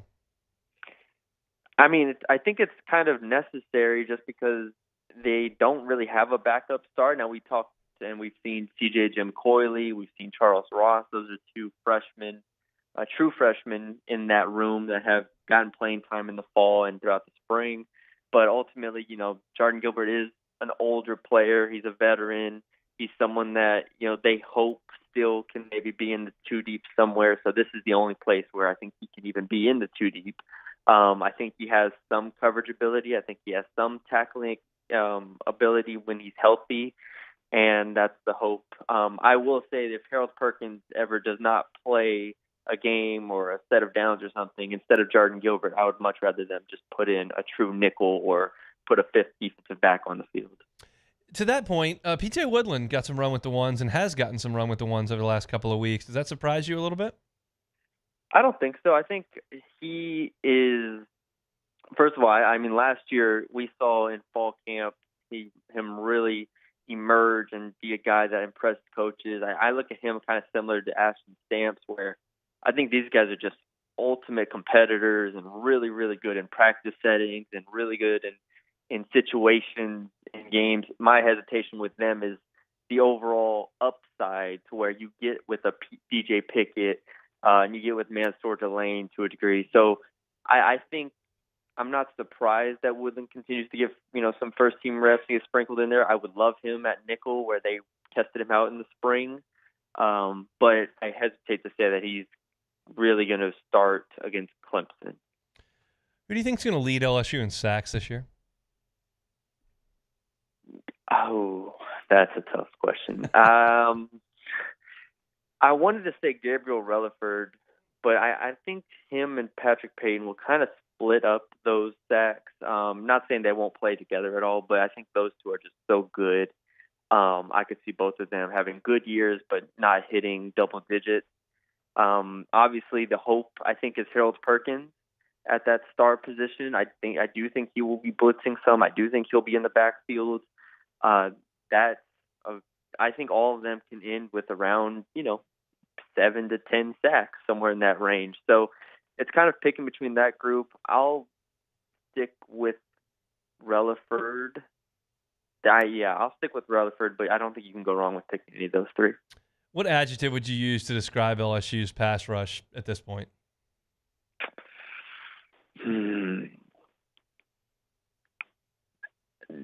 Daunting. We'll go with that. I think that they have real upside to be one of the better pass rushing units in the SEC. Patrick Payton, Gabriel Relaford, Harold Perkins, Bernard Gooden on the interior, Don McKinley on the interior. I think that group just has, and honestly, Jack Pyburn, I don't think he is a high-level pass rusher. I think he's awesome against the run, but even he's been in the backfield at times in fall camp. So I do think they have a really, really impressive pass rush, and it will take some pressure off of a guy like Whit Weeks and some of the others to have to make plays. Are you at all concerned that Whit Weeks didn't practice Friday and didn't practice today? No, I'm not, because I think if there's a game going on, he is such a competitor that I think he's going to go out there, and it doesn't matter what is potentially hampering him. I think he's just going to go out there and make plays. So I guess at this point in time next week, like, we'll be full steam ahead on matchups with Clemson and all that kind of stuff. So this is kind of the last big picture week. How do you feel about this LSU team and what they'll eventually be when we get to the second week in December? I feel good about this team. I think there's a lot of I think it's a layered question. I think there's a lot of different ways you can go about it. I think I definitely feel better about this team than last year's team. I feel like the explosiveness on offense is going to pay significant dividends with their just overall production. I think the defensive line is just worlds better than what it was last year. I look at this team as having a lot of really good pieces, and now it's about coming together. And as we know, in the transfer portal era, making the most out of all of these different pieces and putting them together to be a cohesive unit here. I still think on paper this is the most talented team Brian Kelly's had. I don't think that's really close. But, you know, you play Clemson week 1, then you get to the Florida, Ole Miss, and the schedule, the rest of the schedule. And you can't have a group that is splintered in any way. You have to have all 22 guys that are starting and then 22 guys behind them ready to play after them. So I'm optimistic. I still think this is a team that at its ceiling can be an SEC championship type team. It can be a national title contender. But there's definitely still some questions that are going to have to be answered because there's so much turnover. Matthew, we appreciate a little bit of time. I know y'all been all over fall camp there at the Bengal Tiger. You and Bryce Coon done an awesome job on practice reports, and our guy Shay D as well. So keep up the good work, and we'll talk soon. Yes, thanks for having me. Anytime. Matthew Bruni, part of the Bengal Tiger team on 3 over at practice every single day, and wanted to kind of get his thoughts. Y'all heard mine in the first hour, wanted his as well, and we're kind of in lockstep with a lot of that stuff. He is reading a little bit less into the offensive line shakeup than I was today, and I think that's completely fair. Potentially just want to get a second look at what Karius Kern looks like next to Josh Thompson, and that's reasonable. I just feel like having not seen that all fall, it felt significant to me. So we'll see how that shakes out. We'll get the chance to look at him tomorrow with the pads on, very likely, and we'll let you know. LouisianaSports.net, and we'll certainly have a thought on it here as well. We're getting close. If you want a thought on the Clemson side of things, I talked in the first hour, second segment of the show, with Marc Whiteman, sports director of WYMFF News 4 in Greenville. So you can go check that out at Hunt on LSU for a look on the latest with Clemson. But we'll shift gears to the New Orleans Saints when we come back. Matthew Parrish from The Advocate will come on and talk preseason from yesterday, as well as the trade that went down between the Saints and Jags last night. It's all next. The Hunt Palmer Show. One Bath and Closets. OneBathAndClosets.com is the website. David Vaughn and his team, 30 years redesigning and remodeling bathrooms and closets. If there's something in your home, in your bathroom that's not functioning properly, whether it's the shower, whether it's the tub area, whether it's the sinks, like, you don't need to just call the guy down the street that you can pay with a couple bucks in cash. That's not the best way to go about it. Go with the team that's got 30 years of insurance, that's insured, that's bonded, with the professionals. They got a master plumber on staff, and David can handle whatever it is in your bathroom. They handle building out vanities. They handle tub-to-shower conversions. They handle renovations of that tub or that shower, and they can be your only call. You don't have to call 4 different contractors to get things done. You call one. David Vaughn and his team at One Bath and Closets. Starts with a free consultation. Just sit down with David and see what he can do for you. Pull up the website, look at some of their great pictures, see the reviews from their satisfied clients, and know that that's the team you should trust with your bathroom and closet renovation and remodel. They have 0% financing for up to 18 months if you qualify. It's One Bath and Closets. I highly suggest check out the website, OneBathAndClosets.com, OneBathAndClosets.com. Man, age is just a number. Don't let it dictate how you feel. Goodwood Men's Sexual Wellness has anti-aging services that can help you look and feel your best. Visit yourgoodwood.com and discover a renewed sense of vitality. Businesses like yours are the soul of our community. You deserve someone who'll deliver the internet services you deserve. That's why local businesses rely on Rev Business, 90 years of building connections. Visit us at letsrev.biz. Looking for the ultimate game day experience? Come to the Queen Casino in Baton Rouge. Wall-to-wall TVs mean you'll see every touchdown in HD. Place your bets and feel the thrill of every play with our DraftKings Sportsbook.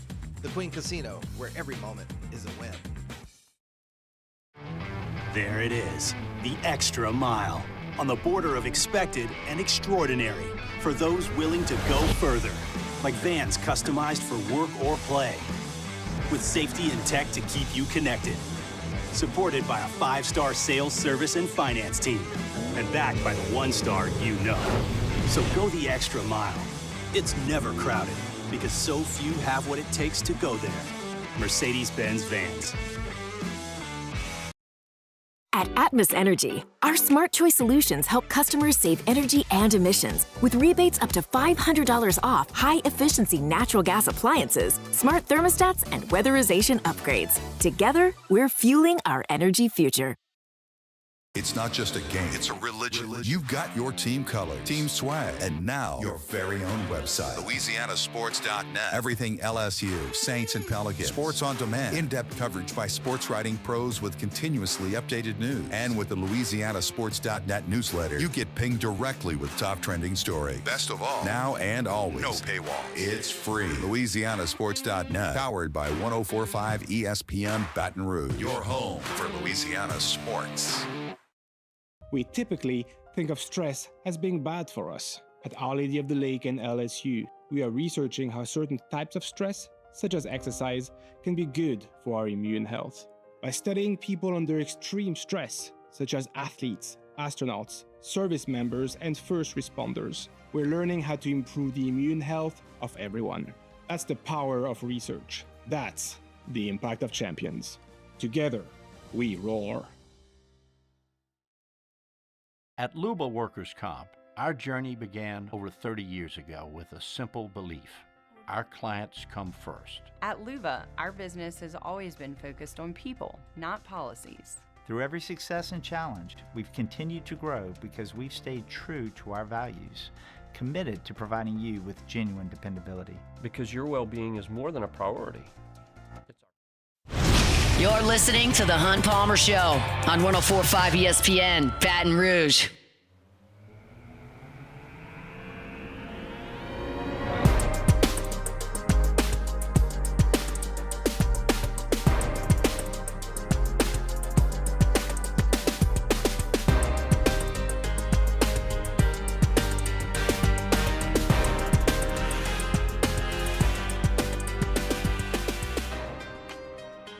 Saints in the Dome on Sunday afternoon played to a 17-all tie with the Jacksonville Jaguars, and then those two front offices got together and made a trade out of the day to complete things. Matthew Paris covers the black and gold for the Advocate. Good enough to give us some time on the Jim's Firearm Sightline to talk about all of it. Matthew, we appreciate the time. How are you?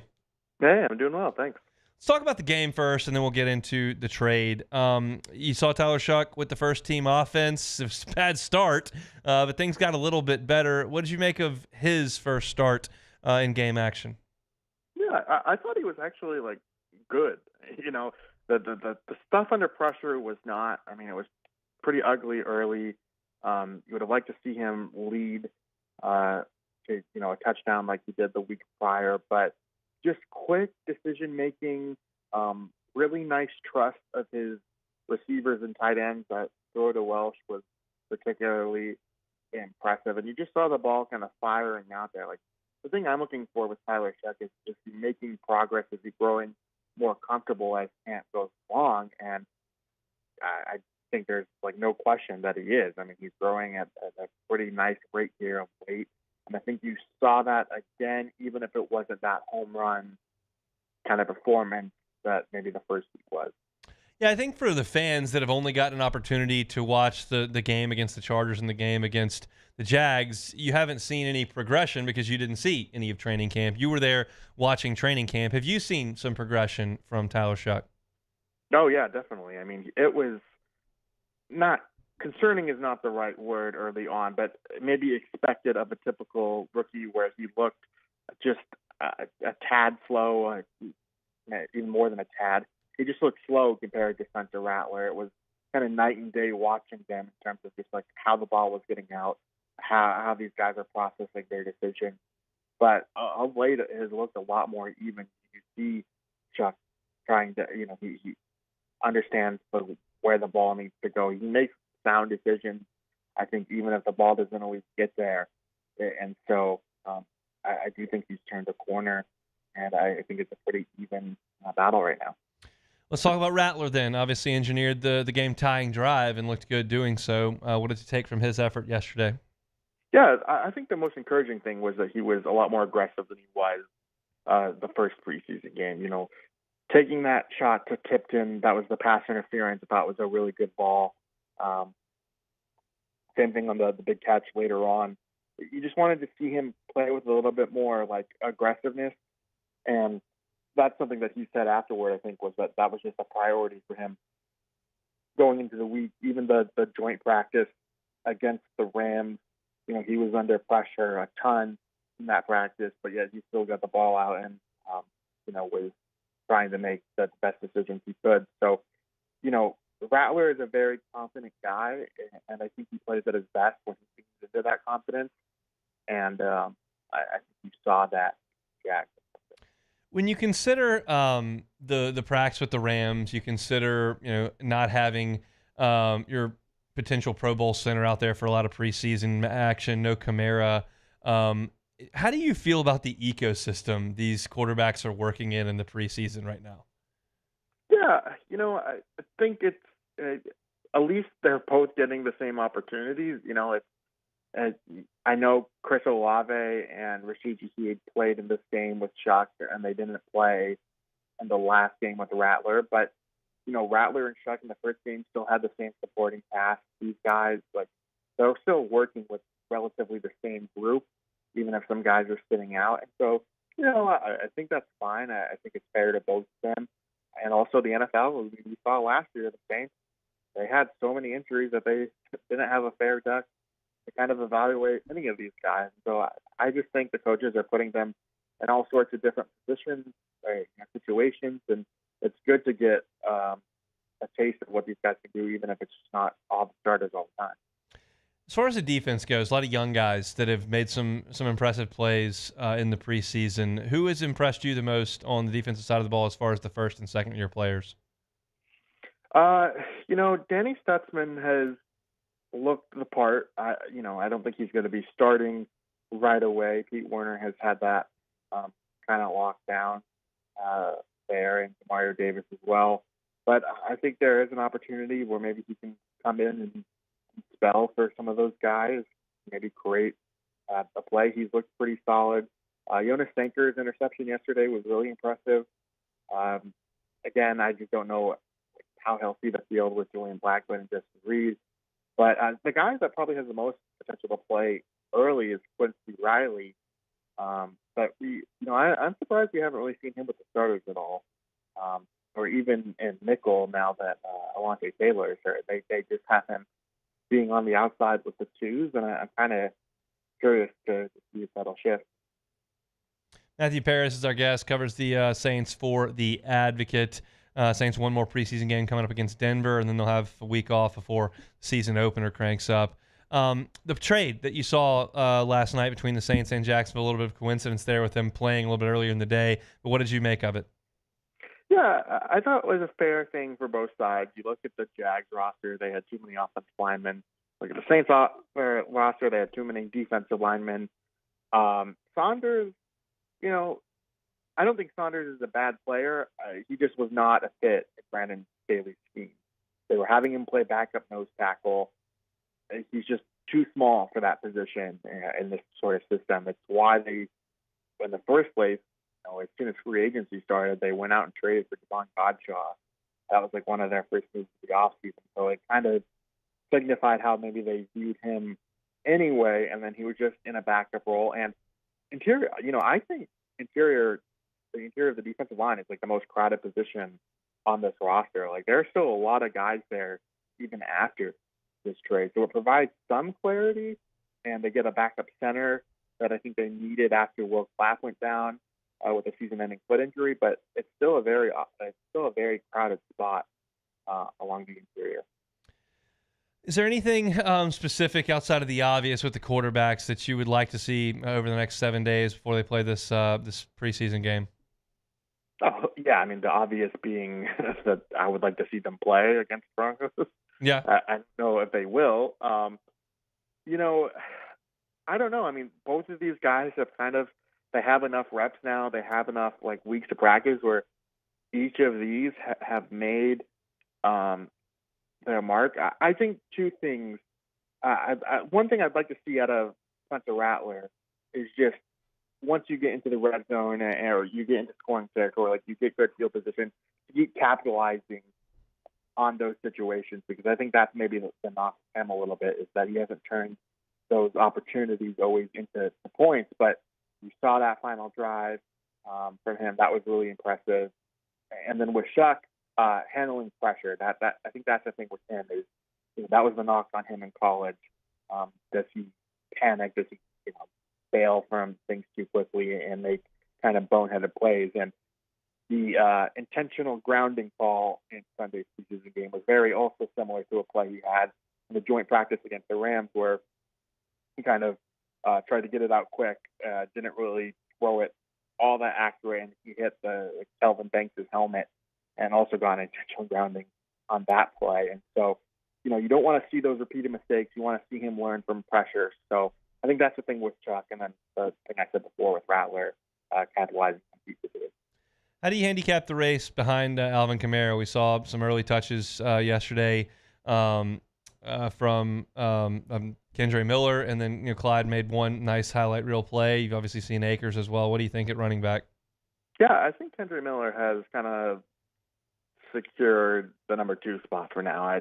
I was a Kendre Miller skeptic going into camp, or at least the first few weeks of camp. He was running with the 3s and the 4s, almost like he seemed at least a little buried in the pecking order. And I thought, whoa, he's even going to make this roster. I left him off my initial 53-man roster projection I did before they went to California. But in the last week or so, last 2 weeks, it's been kind of a shift. He's running a lot more aggressive. He's running hard. He's been that number 2 for them. So I think he's kind of the clear number 2 to me. And then the last 2 spots, man, you could tell me really anyone outside of maybe Marcus Yarns, an undrafted free agent. It seems like the pecking order there kind of keeps changing. Clyde Edwards-Helaire does probably have the best pass blocking ability of those guys. That's obviously really important. Velus Jones is the fastest of the group. I'm pretty interested by him. I think I would honestly keep him. And then Devin Neal, we don't know what's going on with his hamstring injury, and if he get a return anytime soon. But he's a 6th-round pick. I think there's value there in keeping him, even if he's hurt right now. But can you afford to keep a 6th-round rookie who hasn't practiced in a few weeks? I don't know if the Saints are there right now. We'll see. Saints and Broncos coming up this weekend. Final preseason tilt before we get things started for good here in 3 weeks. Matthew Paris covers the team for The Advocate. Appreciate you joining us, man. I appreciate it. Thank you. That's your look at the black and gold. If you're looking for our Saints coverage, you can always find it. Hunt on Saints on YouTube, wherever you find your podcast. And Ross Jackson doing an awesome job for us covering the Saints as well. You can find that for free on LouisianaSports.net. When we come back, does Ed Ogeron want to coach again? And Auburn making a big decision. We'll talk about both of those when we come back. The Hunt Palmer Show. Highland Insurance Group, HighlandIG.com is that website. Hurricane Aaron spinning off into the Atlantic. That's a good thing, but is there another system behind it? There's always something new this time of year. It's peak season. Make sure your property policy is properly written. In the Highland Insurance Group, that's how they handle their business. That's how they acquire clients. That's why they keep clients, because they take coverage seriously. They're experts in reading policies that can be tedious, that can be time-consuming. It can also be complicated. They can handle it at the Highland Insurance Group. So if you just know that you got the premium that was the cheapest at the time of renewal, but you're not really sure what that policy says, contact Jonathan Carver and his team and let them audit that policy for free. They know what they're looking for. They know where the stop gaps are. They can handle making sure your policy is properly written. And that's the most important thing when a storm rolls through. It's the Highland Insurance Group. Highly invite you to check them out online at highlandig.com. They're in Baton Rouge, can help you out statewide in Louisiana. It's the Highland Insurance Group, highlandig.com. These ice cubes could have been a thankless bed for an all-you-can-eat salad bar. But instead, they cradle and cool the crisp, refreshing Dos Equis. Nicely done, ice cubes. When it comes to industrial construction, River Parish Contractors can do it all. Mechanical, structural, custom fabrication, specialized welding, and turnaround services. Strategically located in between Baton Rouge and New Orleans, we have the local team with the experience and commitment to safety to manage the most complex industrial projects. Period. Here's the deal. Partnering with us means your project is delivered on time, on budget, and most important, safely. River Parish Contractors, let's get building. At Atmos Energy, our smart choice solutions help customers save energy and emissions with rebates up to $500 off high-efficiency natural gas appliances, smart thermostats, and weatherization upgrades. Together, we're fueling our energy future. Looking for cleaner energy? Propane is energy for everyone.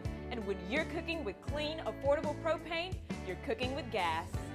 In the wintertime, nothing heats a home like Louisiana propane. And when you need hot water, propane's got you covered.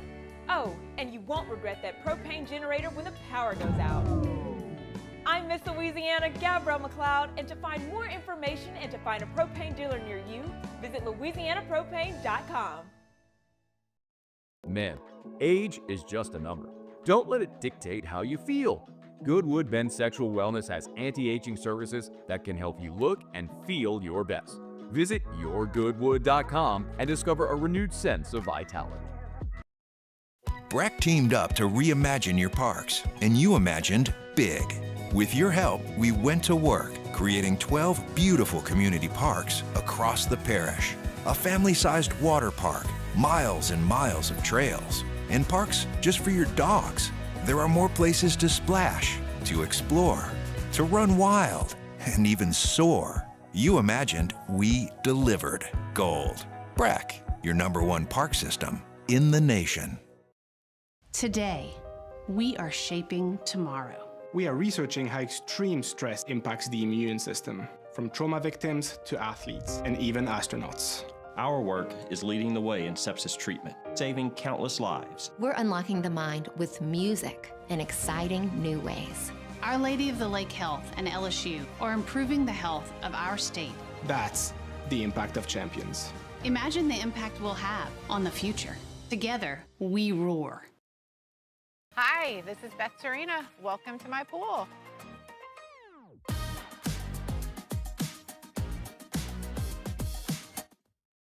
This is the Hunt Palmer Show on 104.5 ESPN, Baton Rouge.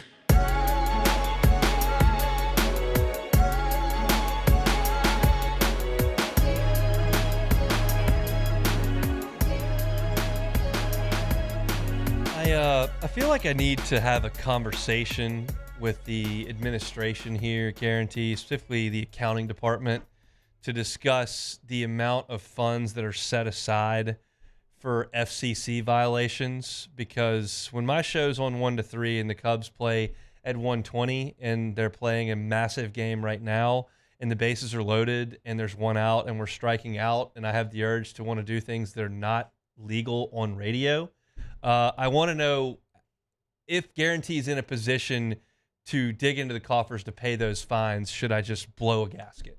Because that's what's feels like it should be happening right now.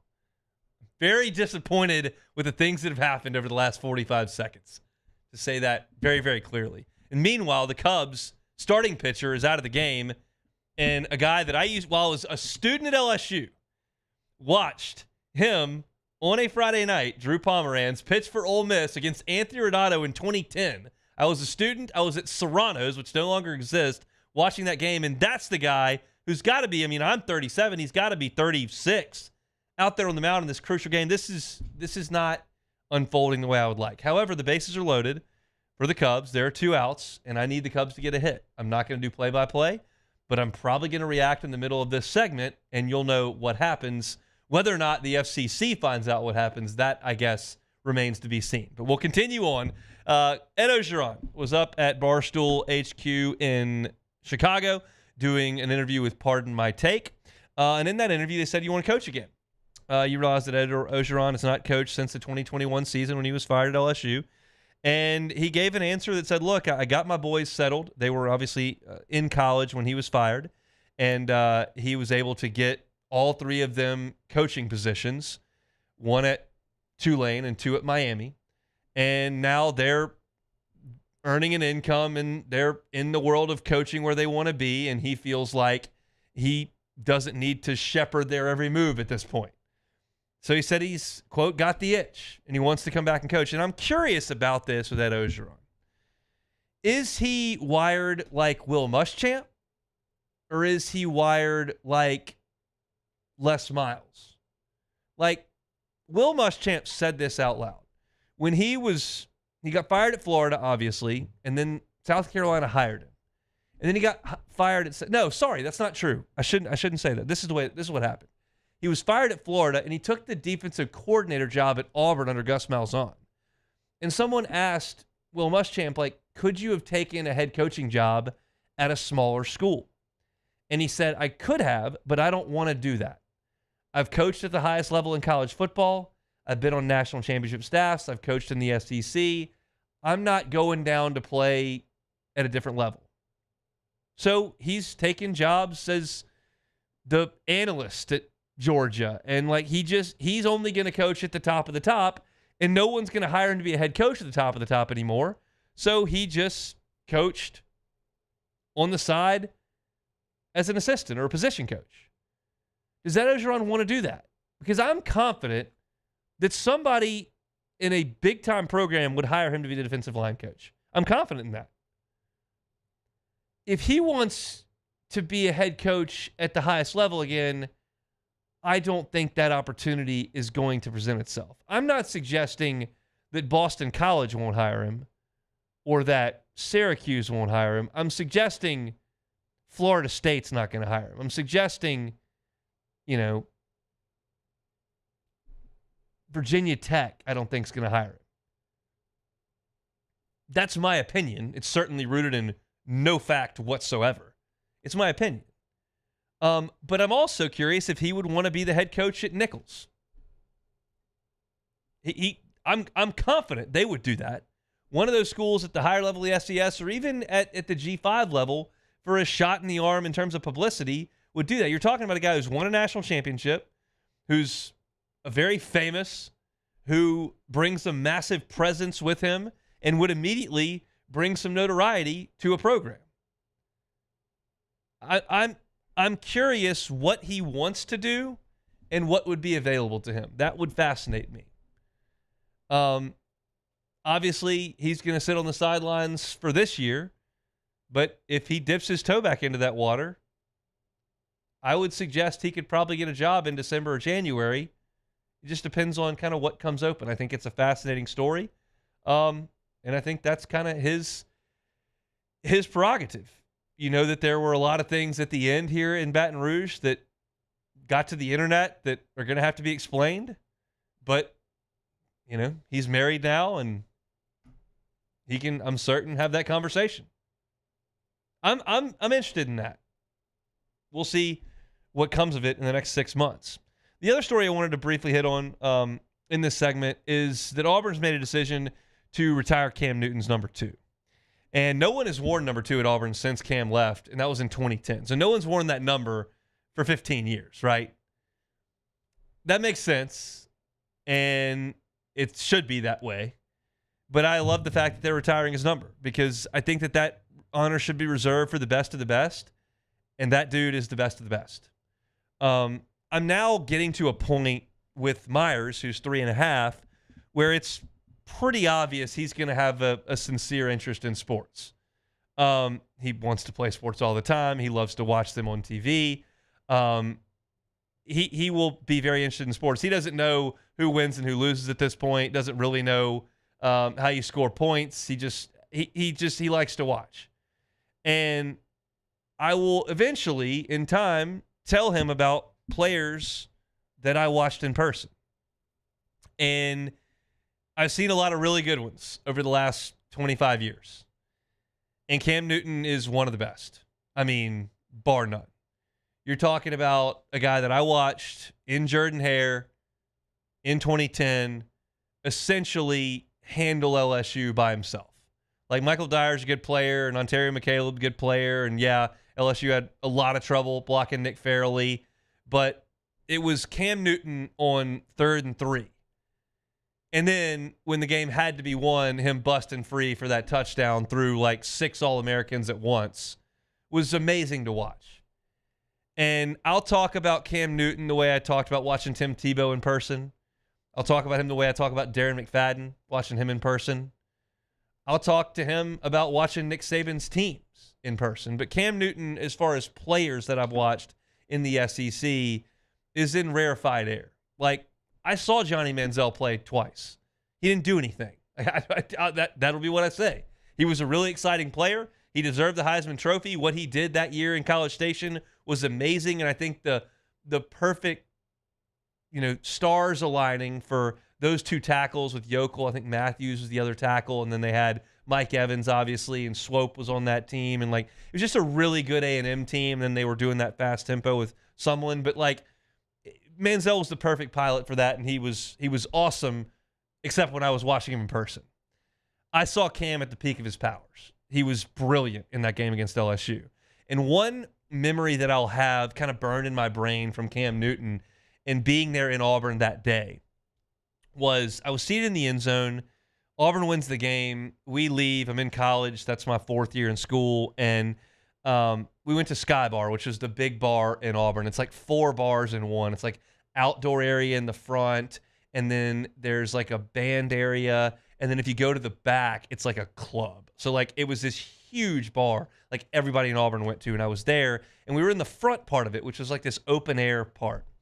And it was packed, and it was loud, and Auburn had just won a game against LSU, and it was celebratory, and we're drowning our sorrows a little bit in there, but it was an enjoyable environment to be in. And SportsCenter was on. And SportsCenter came on, and they turned on, and they got to the Auburn LSU highlight. And the band stopped playing. And they played the sound over the loudspeaker of the highlights. And everyone was cheering and yelling, and they were saying War Eagle. And then they got to the interview with Cam at the end of the highlight package. And the entire bar just went silent. It was eerie to watch an entire bar full of 18 to 23-year-olds stop partying and binge drinking on a Saturday night and turn a crowded bar into a silent place to listen to what this guy had to say. That's how he captivated that Auburn place. And I don't know if they still do it or when they stopped doing it, but that year was a year that that song, All I Do Is Win, Win, Win, no matter what, came out. And Auburn was playing that after every game, which they won every game. And that is another memory that's burned in my brain, him waving that towel and then playing that song afterward. It's just one of those experiences that I hated it in the moment because LSU had lost the game, and that's awful. I drove 5.5 hours to Auburn to watch LSU get beat. But it's one of those moments now that it's 15 years in the rearview mirror, and that I can talk about Cam Newton and the decision to hire to retire his number. And I had that personal experience of having gone and having seen that and being able to tell that story. And I'll tell you that story here as a listener, but I'll also tell my kids that story about how I watched Cam Newton play. And it was that good to watch him play in college. And his pro career was up and down. The up was really up. His MVP year when they went to the Super Bowl, he was awesome that year. But in college, that 1 year, to drag that team to the title and to beat Oregon, he was as incredible a presence on the field as I've seen. And Burrow is absolutely in that. When you talk about LSU guys, and Jaden had a brilliant Heisman year. But if I'm talking about other guys that I've seen in person, I would go to Cam Newton and to Tebow and to McFadden, and those are the 3 guys that I saw. I saw Tebow in person, I guess, 4 times. I saw McFadden in person in 5, 6, and 7. So 3 times I saw him in person. 2 of those in Tiger Stadium, 1 on the road. And then Tebow I saw all 4 years. I was there my freshman year in 06 when LSU got beat. Then in 07, the crazy game in Tiger Stadium was incredible. 08, Florida just annihilated LSU. I was there. And then 09 was the concussion game with Tebow where I was here as well. So I got to see him 4 times. But Cam was in that category. And, I hated his team when they were playing, and I was pulling for Oregon in that national title game. But, the sting wears off 15 years later. It was something to watch him play. And Auburn's made the decision to retire that number 2, and for good reason. He's as good a player as ever worn that uniform. You can talk about him and Bo Jackson. All respect to Pat Sullivan. I think those are the 2 guys that you point to immediately in Auburn history that are as good as it gets. And I never saw Bo play, but I certainly saw Cam, and it was something to see on the Plains on that Saturday afternoon. All right, we'll take one more timeout, come back, and close it out. Hunt Palmer Show. The Hunt Palmer Show. Genesis of Baton Rouge. GenesisofBatonRouge.com is the website. Every car that's on the lot is online at GenesisofBatonRouge.com. How about America's Best Warranty? Got it right here on the sheet. Powertrain warranty, 10 years, 100,000 miles. That's a pretty sizable deal. How about the new vehicle limited warranty that's bumper to bumper? 5 years, 60,000 miles. Bumper to bumper. That is an industry standard. Then you got your enhanced roadside assistance, 5 years, unlimited miles. You don't want to get stranded on the side of the road. You never will if you're a Genesis driver. And then you've got your complimentary, key word there, we love complimentary, scheduled maintenance, 3 years, 36,000 miles. They can come get it for you. It's valet. They will get your car, bring it in, handle your maintenance, bring it right back to you. It's all part of being a Genesis driver. It's a luxury brand at a reasonable price. Get on by and see one of their brand ambassadors. Get behind the wheel of one of their IIHA top safety picks. The entire line is top safety picks. Some of them top safety picks plus. It's Genesis of Baton Rouge. Find the line online at GenesisofBatonRouge.com. Flight by Yingling is raising the bar by crafting the next generation of light beer. With only 2.6 carbs and 95 calories, this is premium refreshment 6 generations in the making. Flight by Yingling. Raise the bar. Parish Construction and Roofing. This is Coach Kim Mulkey. Go to parishbuilt.com for all of your roofing needs. From your hometown, parishbuilt.com.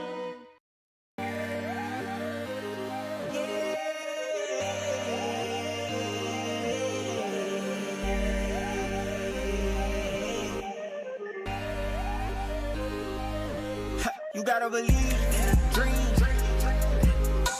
Believe. You gotta believe in a dream. Believe. You gotta believe. My whole team on wild. There it is, the extra mile. On the border of expected and extraordinary. For those willing to go further. Like vans customized for work or play. With safety and tech to keep you connected. Supported by a 5-star sales, service, and finance team. And backed by the 1-star you know. So go the extra mile. It's never crowded because so few have what it takes to go there. Mercedes-Benz Vans. These are the luckiest ice cubes in the world. They could have been a thankless bed for an all-you-can-eat salad bar. But instead, they've been called upon to cradle and cool a crisp, refreshing Dos Equis. Huh. Looks like the lucky just got luckier. Dos Equis. ED, low T, or simply seeking to optimize your health and performance? Goodwood Men's Sexual Wellness offers a range of discreet services to address your specific needs. We empower men to reclaim their health and confidence. Visit yourgoodwood.com. At Auctioner, we know healing is a team sport. That's why we've partnered with world-renowned orthopedic surgeon Dr. James Andrews to create the Auctioner Andrews Orthopedics and Sports Medicine Institute. Whether you're a professional athlete or a weekend warrior, our team of specialists are dedicated to getting you back in the game. So whatever your reasons are for reaching your personal best, we've only got one. You. Auctioner Andrews Institute. Long live you. Family owned and community driven. Service Chevrolet Cadillac, a legacy you can trust since 1972. You're listening to The Hunt Palmer Show on 104.5 ESPN, Baton Rouge.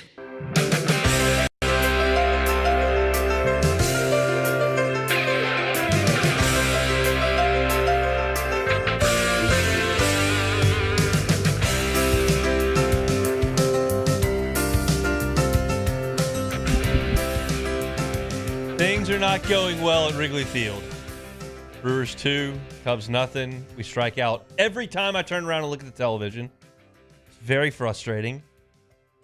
You know what I don't like? I don't like Bryce Terang hitting home runs for the Brewers against the Cubs. Why don't I like that? 1, because he plays for the Brewers. 2, because he signed with LSU and didn't come to college. And that decision paid him a lot of money and is now working out because he's a MLB starter and has been for multiple years. But he signed to play for my team, did not. Then he signed with a professional team that plays against my team, kicks my team's teeth in every single year. So it's just a double whammy with me and Bryce Terang. I do not have a quality baseball relationship with Bryce Terang. Now, if he had come to LSU and dominated and then gone to the Brewers, I could feel a little differently about it. Between he and Jacob Mizorowski signing with the good guys and then go and play for the Brewers, who I despise, things are bad. Things are bad right now with the Cubs. You can probably sense that in my tone. I don't think my afternoon is going to be very positive. And guess what? The Cubs have to turn around and play again tonight against the Brewers, again, who win every game they play. Oh. We could be 10 games out by the end of the day. This is bad. Let's play Take It or Leave It to try to ease the bad. Take it or leave it. Take it or leave it. Presented to you by Flight by Yingling, the next generation of light beer, crafted by America's oldest brewery. Today's hottest stories in sports, news, and sometimes even Hunt's life. The question is, will he take them or leave them? Okay, well, I got to talk. You got to do the live read, which I forgot about because I'm cranky about the Cubs. Okay. But if I needed to drown my sorrows after my baseball team just self-immolated, then I could drink Flight by Yingling, the next generation of light beer. Everything you need from a light beer, 95 calories, 2.6 carbs, and that delicious beer flavor. Yingling, of course, the oldest brewery in America, still family-owned and operated to this day up there in PA. It's delicious beer built for these Louisiana summers. No matter what you're doing, on the golf course, tailgating, on the grill, by the pool, at the beach, whatever the case may be, Flight by Yingling, the next generation of light beer. Okay, so I want to preface this before. This one was supposed to make you feel better before the recent events that are going on currently. So let's see how it works. Okay, well, the Cincinnati Reds ended Hunt's arch nemesis, the Milwaukee Brewers' franchise record 14-game winning streak last night. Is this the fall of the Brewers? Take it or leave it. Yeah, they're winning 2-0, and I think their pitcher's essentially throwing a no-hitter. We had the bases loaded, 1 out the last inning, 2 strikeouts, atrocious effort. So no, it's not the fall of the Brewers. They got like a 9-game lead or something. They're crushing us. Yeah, at the time, you know, I was like, oh, this is gonna make them feel better. You know, they just lost last night. I didn't think it was gonna get to. Yeah, like we got to play them twice today, and it's 2-0 in the 6th, so I don't like it. Okay, so all right. As Trey Hendrickson continues his hold-in during training camp this week, the Cincinnati Bengals are reportedly listening to trade offers for the star edge rusher. NFL media reported on Sunday no deal is imminent, and the asking price for Henderson, per reports, are a 2026 first-round pick and a young defensive player. The first-round pick probably is a little bit too much at this stage of the offseason, but a day 2 pick could still be on the table. Will the Bengals trade Hendrickson? Take it or leave it? I guess I'll take it. I mean, they're not going to sign him, so they got to get something for him. This is just negligence on my part, in my opinion. Hendrickson's been as good a pass rusher as there is in the NFL for 3 years now. Done everything right. I realize there's a salary cap. I realize you have to spend your money and fill out a team, but it just feels like this is a guy you would want to keep in the fold, especially since your defense wasn't very good, and he's one of the few good pieces of the defense. Yeah. So you would feel like you'd want to take care of that, but that may not be the case. I guess they're going to get rid of him. I mean, I would like to see it, and that's all we got. Well, the Cubs' best pitcher currently is rookie Cade Horton, and I think he got a blister and left the game. So it just keeps getting better here for the Cubbies. But I do have an update from LSU. Kind of a good news, bad news situation for us. We are not permitted to go to practice tomorrow at 9:30, which we initially thought we would. Brian Kelly will meet with the media tomorrow, but we do not have any access to practice, so no practice report for tomorrow. We will get Austin Thomas on Thursday night in a media session. Brian Kelly will have his radio show on Thursday as well. And then on Saturday night, we will get LSU viewing inside Tiger Stadium at 7:25. So a Saturday night scrimmage. We will get to go check that out in the stadium. So that's a week to game time. I feel like that's going to be a scrimmage that we can really get some good information out of. I'm stunned that LSU is doing that. I don't think it's like a competitive disadvantage or anything. But it's just nothing. We have never gotten access to the team in a scrimmage setting 7 days before kickoff, which is a cool thing that Brian Kelly is doing. So we'll certainly have that all written up at louisianasports.net, and we'll talk about it on Monday's show for sure. So I'm a little bummed out. No access tomorrow. That was going to be an opportunity for us to get some content your way, but we'll still have plenty to talk about tomorrow. I've just made contact with an Alabama beat writer, so we'll talk Crimson Tide tomorrow. We'll certainly talk Saints with Sharif and LSU with Glenn as well. So we'll have plenty to do, but we won't get to see the team again for one final time on Saturday night inside Tiger Stadium. That's it for us. You're missing the show. Catch it on demand. Matt's about to drive you home on After Further Review. We're back tomorrow, same time, same place. I might not be in a good mood, depending on the Cubs. We'll see. It'll be the Hunt Palmer Show on a Tuesday. The Hunt Palmer Show. Looking for cleaner energy? Propane is energy for everyone. Propane water heaters are very cost efficient, and the savings are even greater with a tankless propane water heater. We all know that Louisiana propane is a safe and environmentally friendly fuel.